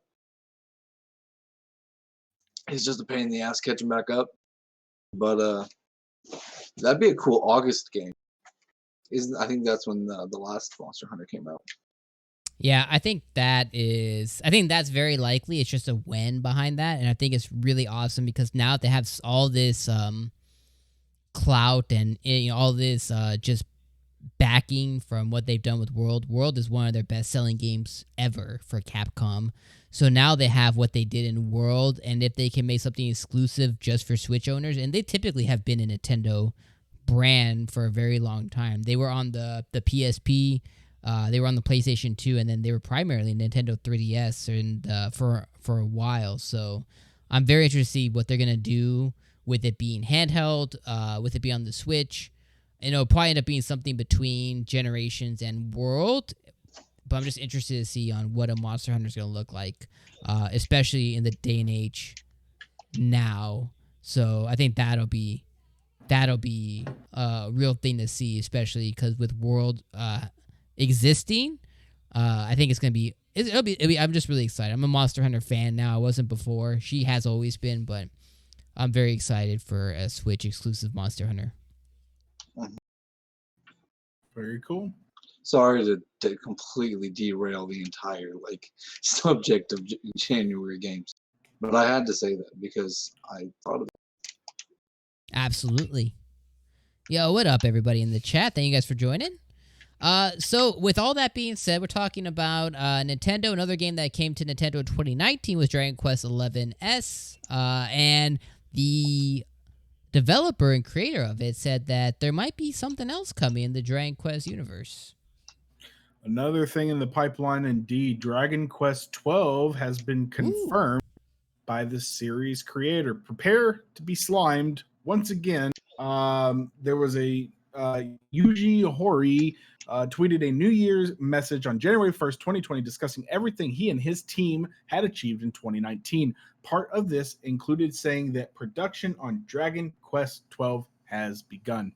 As translated by Black Kite via Japan Nintendo, Hori's message reads, "Happy New Year. Last year, we started with publishing the movie Dragon Quest Your Story, then releasing the Switch version of Dragon Quest XI. The mobile version of DQ Walk, the announcement of the adventure of Dai Anime, along with its game adaptation, the production of DQ 12, and more. Even now, after 33 years have passed since we made the first game, I feel very glad that I can do new challenges like these. Thank you very much to all of the users who have cheered on Dragon Quest until now, and also to all my many staff members who have supported me. I don't know how long I can go on, but I feel like I want to do my best just a little bit more." So with that, big news. I mean, everybody in this panel, pretty much the top three, I think, at least have Dragon Quest XI. Looking forward to 12. I mean, you guys hype or what? Yes, I want to say I've heard that movie is very, very good. A real tearjerker. Really? Yeah. Wait, which movie? The Dragon Quest movie. Oh. Was it Happy Console Gamer? Him and his wife are huge Dragon Quest fans, and they were saying it's a great movie. I haven't had a chance to check it out, but I love Dragon Quest XI. Dragon Quest 12, boy. Whew, I hope it doesn't take a year to localize. Hey, Yeah. Robbie, thank you so much for the follow on Twitch and Mixer. Appreciate you. Make sure you subscribe as well. Yeah, I haven't, before Dragon Quest 11, I haven't really been familiar with Dragon Quest kind of period. I've always heard things about it, but I've never really truly interested me until 11 and 11S specifically. And Right. that's a mighty fine game. How do you think they can improve on 11? By Because cutting out all the bloat. You think so? But it's a lot of small stories that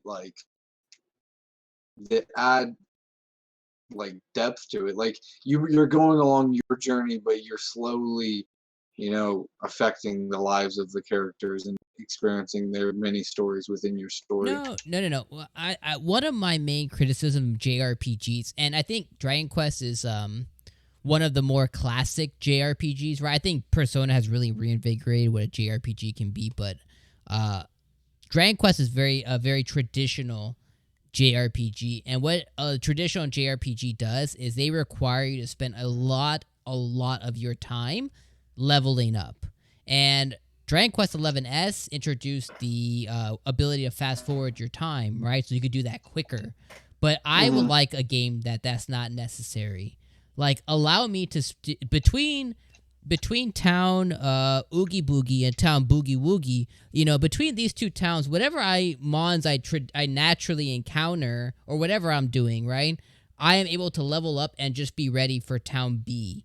I hate that I have to spend so much time in between to get ready for the next thing, or inevitably have to backtrack to then be able to go to here. Now, that's always been a gripe of just JRPGs. Final Fantasy does this too, in general. But I think those things that we're just too far in the genre now to still have that exist in this day and age. That 100-hour game is a 100-hour game, but 40 of that I spent just grinding, mindlessly grinding. Listening to Spotify podcasts. Why? Why do I need to encounter that? That shouldn't happen. But there is a nice little shortcut for the grinding in Dragon Quest XI, and that's the metal slimes. I remember after a certain, I won't spoil it for anybody that hasn't played it, but after you find out a pretty big secret about the Luminary, he sets out to go get on a ship, outside of, and whatever. I ran into probably 20 or more metal slimes over the course of 20 minutes, just running back and forth in that one area outside the castle. And there'd be 4 in one battle, and 2 of them would run away, but I'd still get 4,000 experience, and I leveled up like 10 levels in the course of 30 minutes, and I was ready to go for the next chapter. So I know it's an oddity instead of like the rule, but I mean, there's always a quote unquote metal slime in any of these games that you can spam, right? There's always a harvest. There's always a higher level Pokemon that your team can beat because your one party member is higher level that you can spam for experience. There's always that. Xenoblade does it too, right?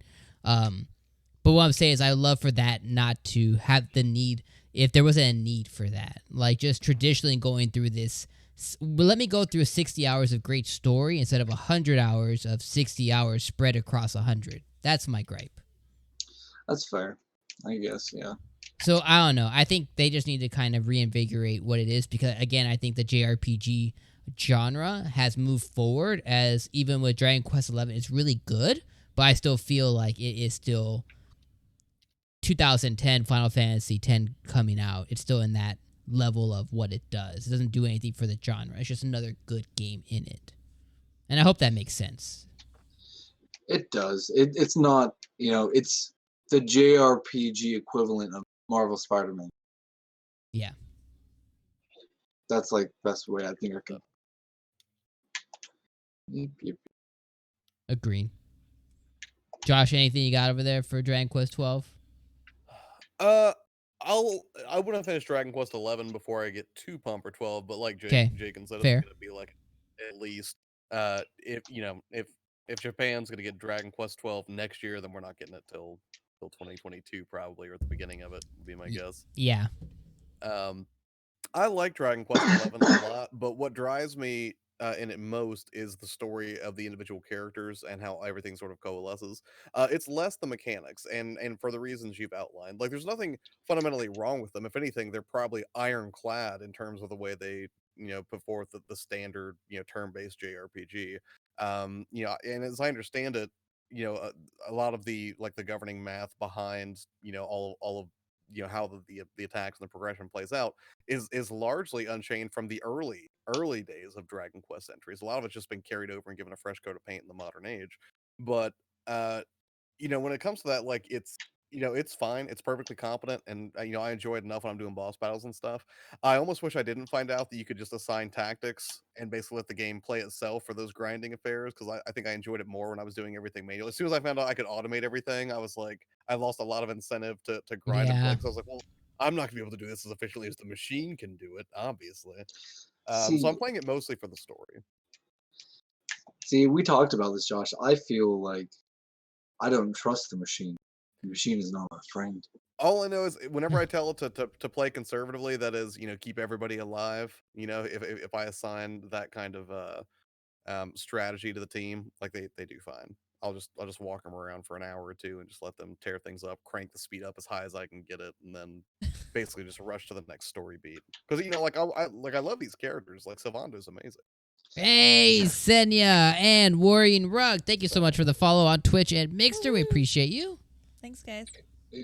But yeah, 100%. Well, I think, a lot of times that a game doesn't necessarily need to come out and reinvigorate a genre, but a system needs to come out and reinvigorate consumers to buy their products. And the PlayStation 5 and Xbox Series 1 X or whatever it's called, they're coming out, and they may be doing just that for you to purchase them. What's going on over here with these new next-gen systems coming out this year, Mr. Chris? Well, we got less than a year to go, that's for sure. And PS5 and Xbox Series X GPU and memory specs have leaked. Report says this coming from IGN.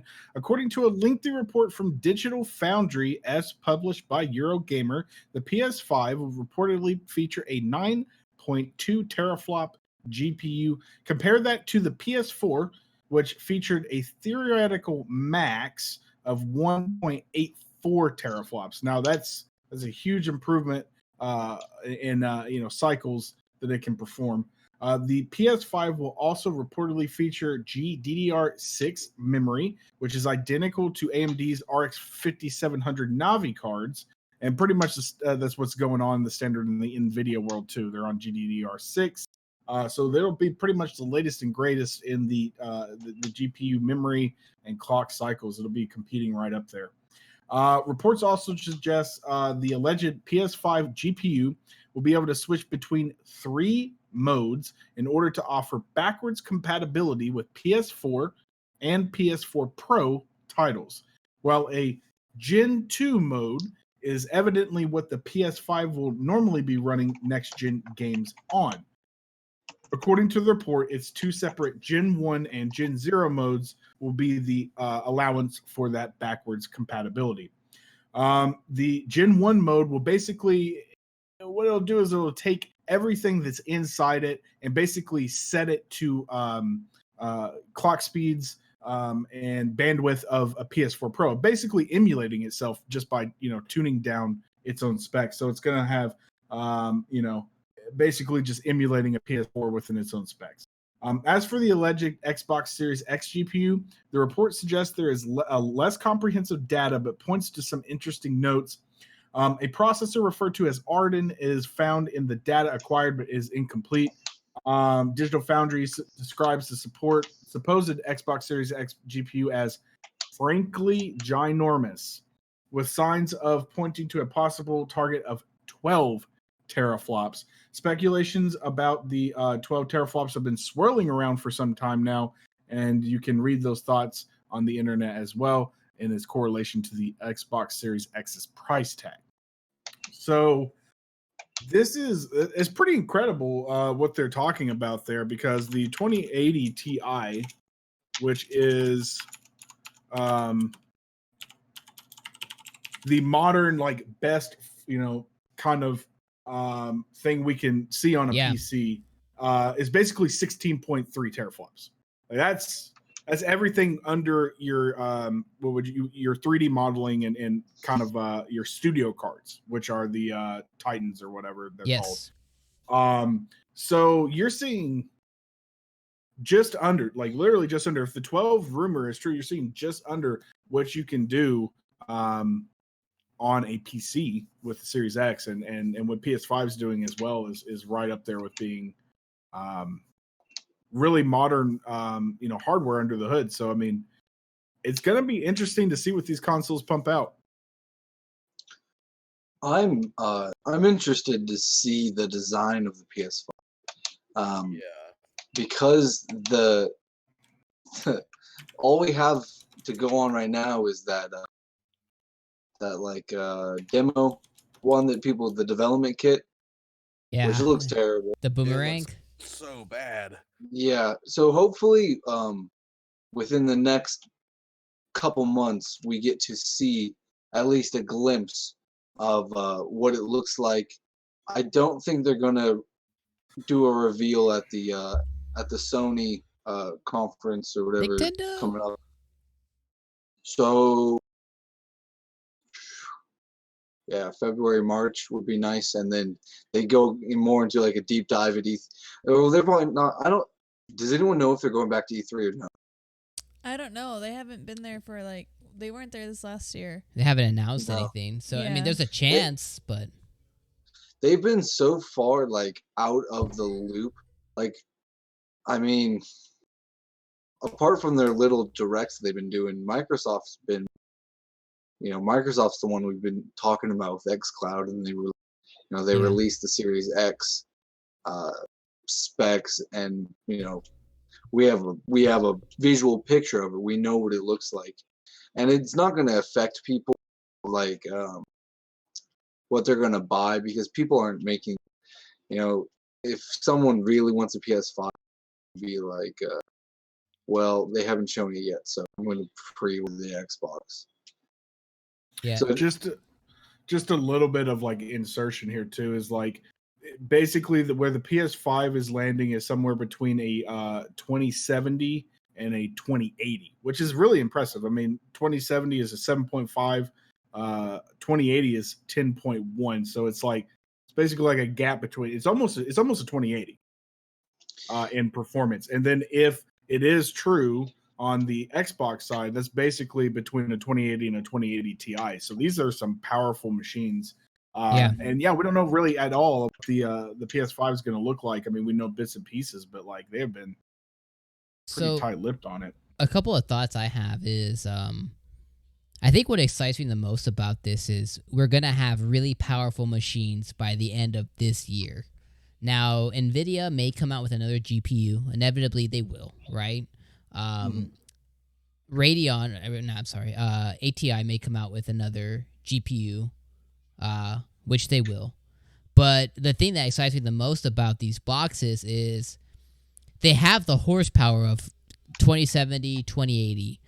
But the difference of the console versus a 2080 Ti or 2080 in a PC is just the optimization that a game developer can do with one box when they know every single part, every single moving piece backwards and forwards of a machine.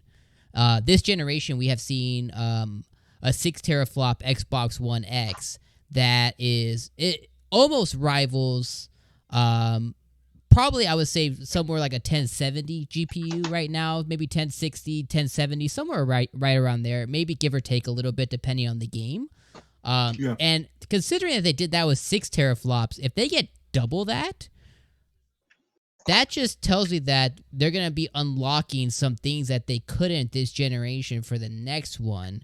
So I think we're going to see really, really games that just really push the boundaries that, it's going to satisfy console gamers and get them a little closer to what the PC enthusiasts have. But then on the PC enthusiast side is when you get really well optimized games, it means NVIDIA's going to inevitably they're going to release another GPU that you will then, as a PC enthusiast, buy to then render your games to look slightly better than those console games. So I think it's just a win-win for gamers on both ends of the spectrum. And I'm just really excited that they A, have all this horsepower going in, but B, the way that they're doing it, where they're focusing on having memory and they're focusing on, cooling and sound. I think they're doing the right things. And I just think we're going to get really amazing looking games. Again, my only worry this generation. Hey, Shocky, thank you so much for the subscribe. We appreciate you, my dude. My only worry this generation is I just hope the focus doesn't skew like it did this generation to the resolution. I hope it focuses on how the game runs and getting 60 frames consistently, because the last thing I want to see going into this generation is that resolution focus again, because Sony's pushing out 8K TVs, Samsung's pushing out 8K TVs, and we get a game that runs in checkerboarded 8K but it's 30 frames. I don't want that to be the scenario. Yeah. I want it to be, maybe that is still the scenario, but that 60 frame 2K 1440p. I want us to have a plethora of options like you have on the PC, but it's already pre-optimized to where we check a box for what experience we want, if that makes sense. I don't know if I'm making sense, but that's what I really want this generation. That's how Monster World is, right? You can either do, and there's a few games like that where you can do performance. It's performance. They're few and far between, though. We just need more options of that. Consistent. Well, yeah, because people do have different tastes. Not everyone loves 60 FPS all the time. Get a computer. Like games, I was just gonna say that games as, how do I put this? 2 years into the PS5's life, the games are gonna look way better than the launch titles, just because people are optimizing them more. If you look at Luigi's Mansion compared to I don't know, Kirby Star Allies. Okay. It's the same hardware, but they're just more familiar with it, and Luigi's Mansion is gorgeous. And people talked hella crap about the Switch's specs and everything like that, but once you get familiar with it, Astral Chain looks amazing. God of War on the PS4 looks amazing. And it's inherently the same thing that previous games came out on, but it just looks so much better. So I look forward to a couple years down the road with the is it Gen 8 or Gen what gen are we on? That's Pokemon. What gen that is Pokemon. I think this is gonna be the 7th, I believe. 7th. Yeah. Because the launch titles are gonna look good, but it's just gonna be scratching the surface of what the new hardware can do, and also people's televisions people have to keep up with the hardware for the televisions. I don't have an 8K TV. Here's the thing on the 8K note. It's actually it's like the 1080p's, the 1440s, the 4Ks were relatively easy to fabricate and market and get out there. 8K is actually getting to the point where the pixels are so dense, other than OLED, you can't project light through the pixels. Yeah. It's very, very dim and dark. So the 8K technology is proving a little bit less easy to make affordable, make standardized, and make available. So with that kind of in the way a little bit, I don't think, personally, it's just speculation, but I don't think the 8K push will be quite this generation. I think it will, just because of that sort of barrier, that we'll see more optimization for 4K, and that'll probably be where it sticks around. On the flip side too, you're getting LG pumping out 120 hertz native panels, 120 hertz panels, OLED with G-Sync technology at $1,200. Really? And Xbox has been talking about that already too. They've talked about 120 frames, and the Xbox One X is already FreeSync enabled. So I mean, they're setting that.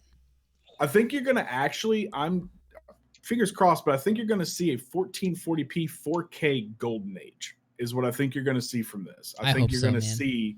I think you're going to see solid 60s. I think you're going to see 1440 and 1080 at 120 potentially.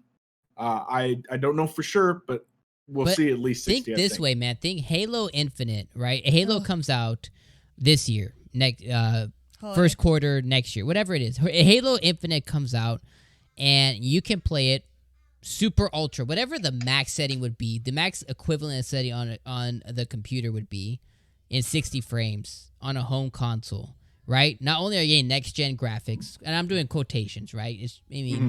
Next gen graphics, but in 60 frames. And I'm talking not just multiplayer, I'm talking about single. Like that's ideal. And if they can make that happen in 4K, that's mind blowing. You know what I mean? I think that could be possible. Yeah, no, I think you're absolutely right. The thing that this console generation I think particularly has going for it is that the 2080, the RTX lineup is fairly brand new. If you consider it's only been out a couple years. Whereas the GTX 10 series was, I think, out for a decent bit. And 2015 they came out, yeah. Yeah, so I think that consoles really have a benefit of this fringe technology. I mean, it's really not. They could have done RTX on the 10 series. They just chose not to enable it. It was literally a software restriction.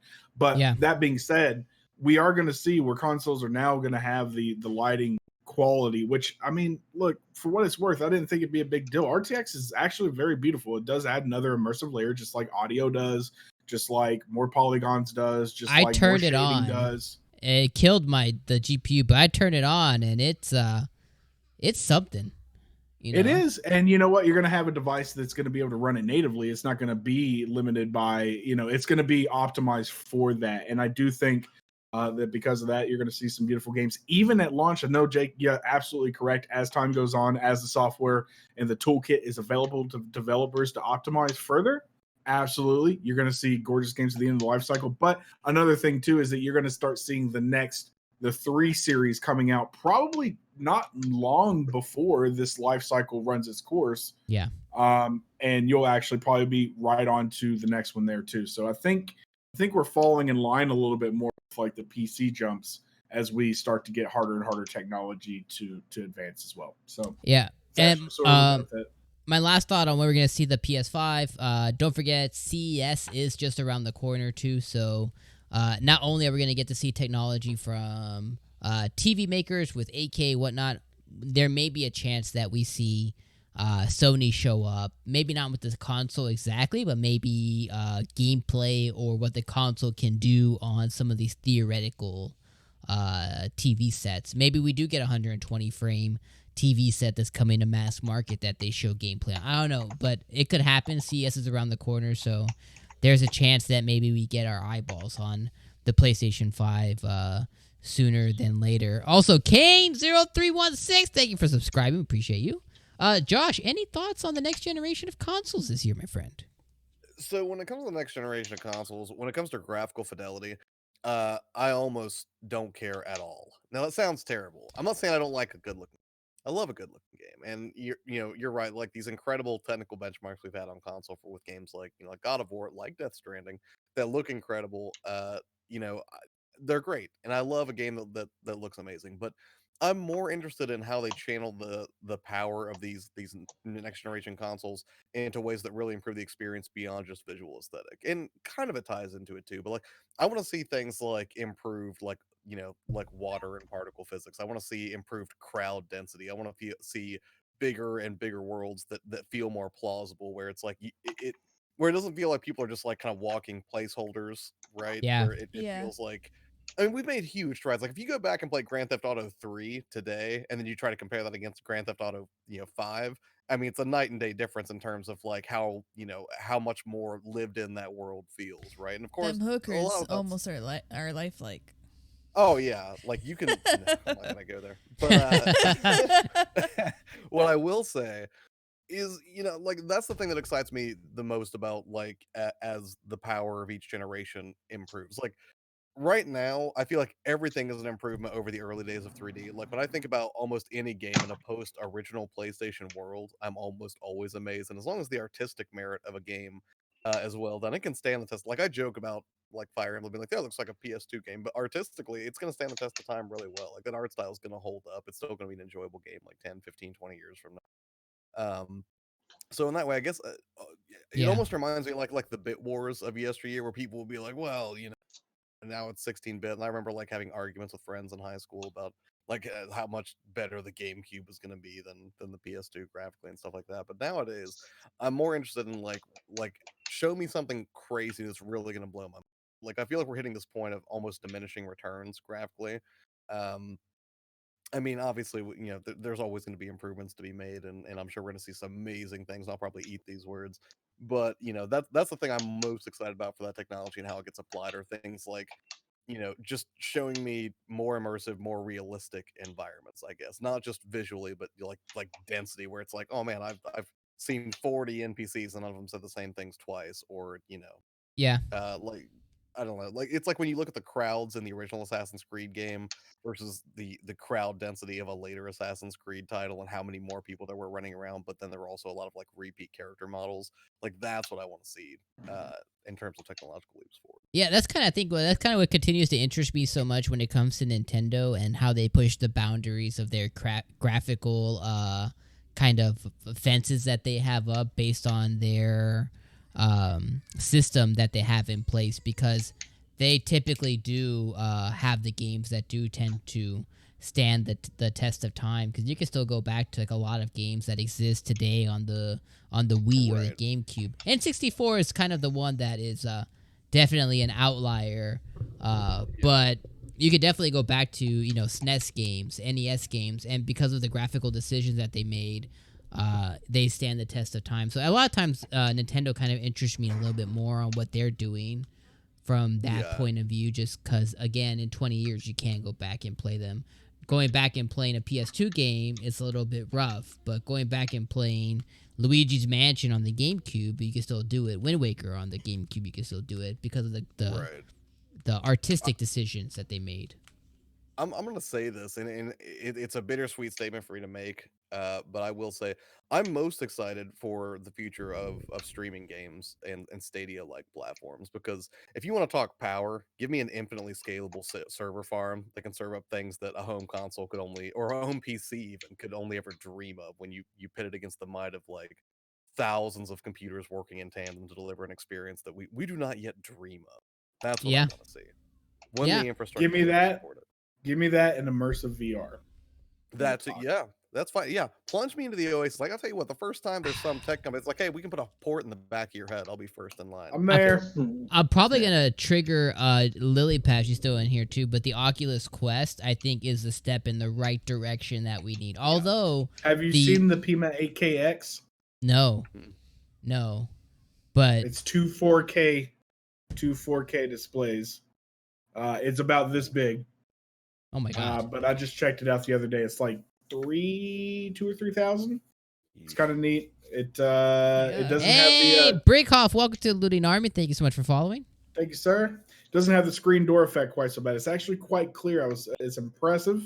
But I want to see what happens once they start getting consumer reviews before I make any jump any which way. Yeah, I think for me, when it comes to VR, screen door effect's got to go away, but then I need that comfort. It needs to be comfortable, and the wireless. They have to figure out the wireless stuff. You got 20 years, homie.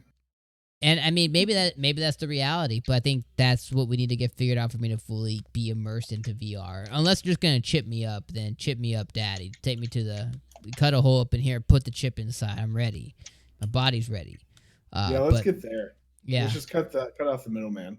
Yeah. Maybe then I'll actually jump into it, because if I can immerse myself, like actually, like subconsciously putting my mind into the physical subconscious, game, yes. Like I'll be laying down, like it won't make me sick.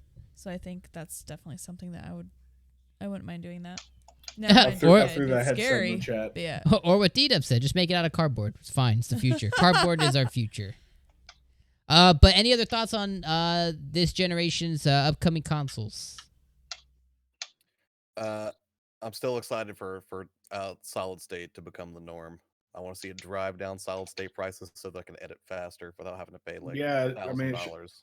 it should have been like 7 years ago, but yeah, I'm Right. glad we're getting there. I'm ready to take that ride. Yeah, I am. I am as well. I think it's going to be amazing being able to.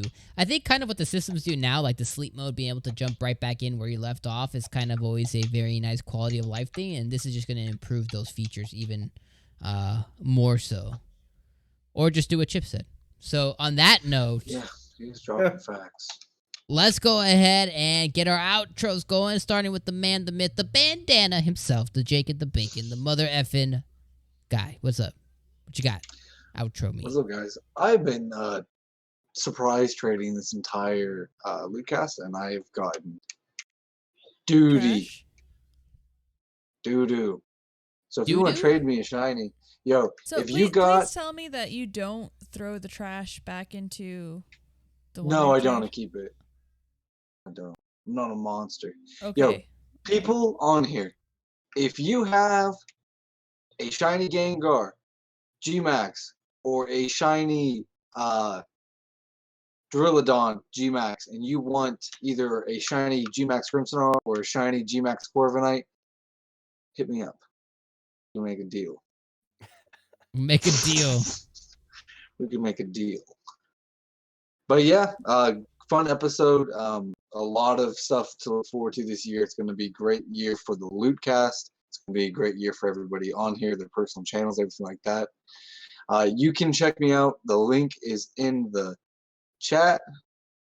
I'm going, I promise. When I do go live, oh my god. Those shits will part. You know, the sky will fall. the skeet on that note. Hey, your ski, player 2, what you got coming up, man? Hey. Oh my god. Fuck you guys. Yeah, so I'm getting over a cold, which is only exacerbated by 3 a.m. Sea of Thieves sessions, I'm sorry to say, but exciting stuff coming out on the channel. I actually did wrap up my top 10 games of 2019 video, which should be dropping tomorrow. I finished on that earlier. If you would like to come check out the channel, that would be tremendous. Essentially, I'm doing a 50-50 mix this year of, basically helpful, encouraging, informative content if you run a gaming channel on Tuesdays, and then, just fun video game content where I get to be selfish, talk about what I love on Thursdays. And then story time Sundays, where I'm going to be playing The Witcher 3 until we finally beat the story there. And the best way to contact me will be on Twitter. You can find me right here if you want to, just hang out, talk video games. Watch me make snarky comments about piracy towards the looters. All that stuff happens on Twitter. It's true. Thank you. That's the place to be. All right, Mr. Monopulse, the Chris, the man, the myth, the narrator himself. Coming up, of course, tomorrow, be sure to check out because we're going to be continuing our Soul Link. We are linked. We are Get one. linked. We'll beat the next gym, hopefully, and not die trying. Apart from that, if you have not already, times go check out the giveaway. We're super excited about that. I got a tweet.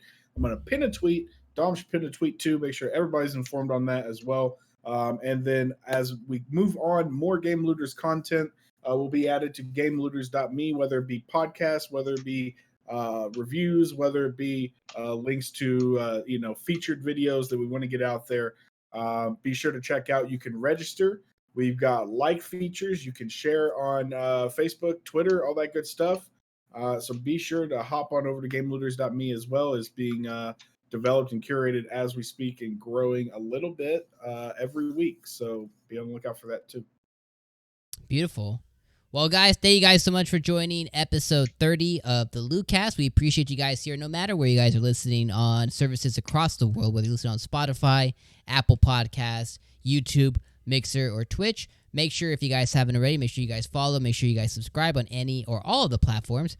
Follow us on Twitter at The Game Looters whenever you guys on your leisure. I'm active there the most. Like Chris said, we have the Soul Link coming up each and every Friday until we beat Swords and Shield. You guys can catch that at 8 p.m. Mountain Standard Time. We are live 6 days a week. In 2020, we may be changing our stream schedule to allow for more time for more edited content on YouTube. So watch out for that. That'll also be a pinned comment on our Discord and on Twitter, so check that out coming very soon. But for now, you can catch us at 8 p.m. each and every single day right here on the channel, youtube.com/thegamelooters. Make sure to come back on Monday for Mono Mondays. Come back for us so you can see these two goofballs, which is me and Cynthia, here during the weekend. This coming weekend, we'll have a lot more Sword and Shield content coming out. We're just going to be playing Pokemon till we can't play Pokemon no more. And thank you guys so much. We love you guys. We will catch you guys on the very next episode of the LootCast and or the next stream that you guys decide to grace us with your presence in. And we'll catch you guys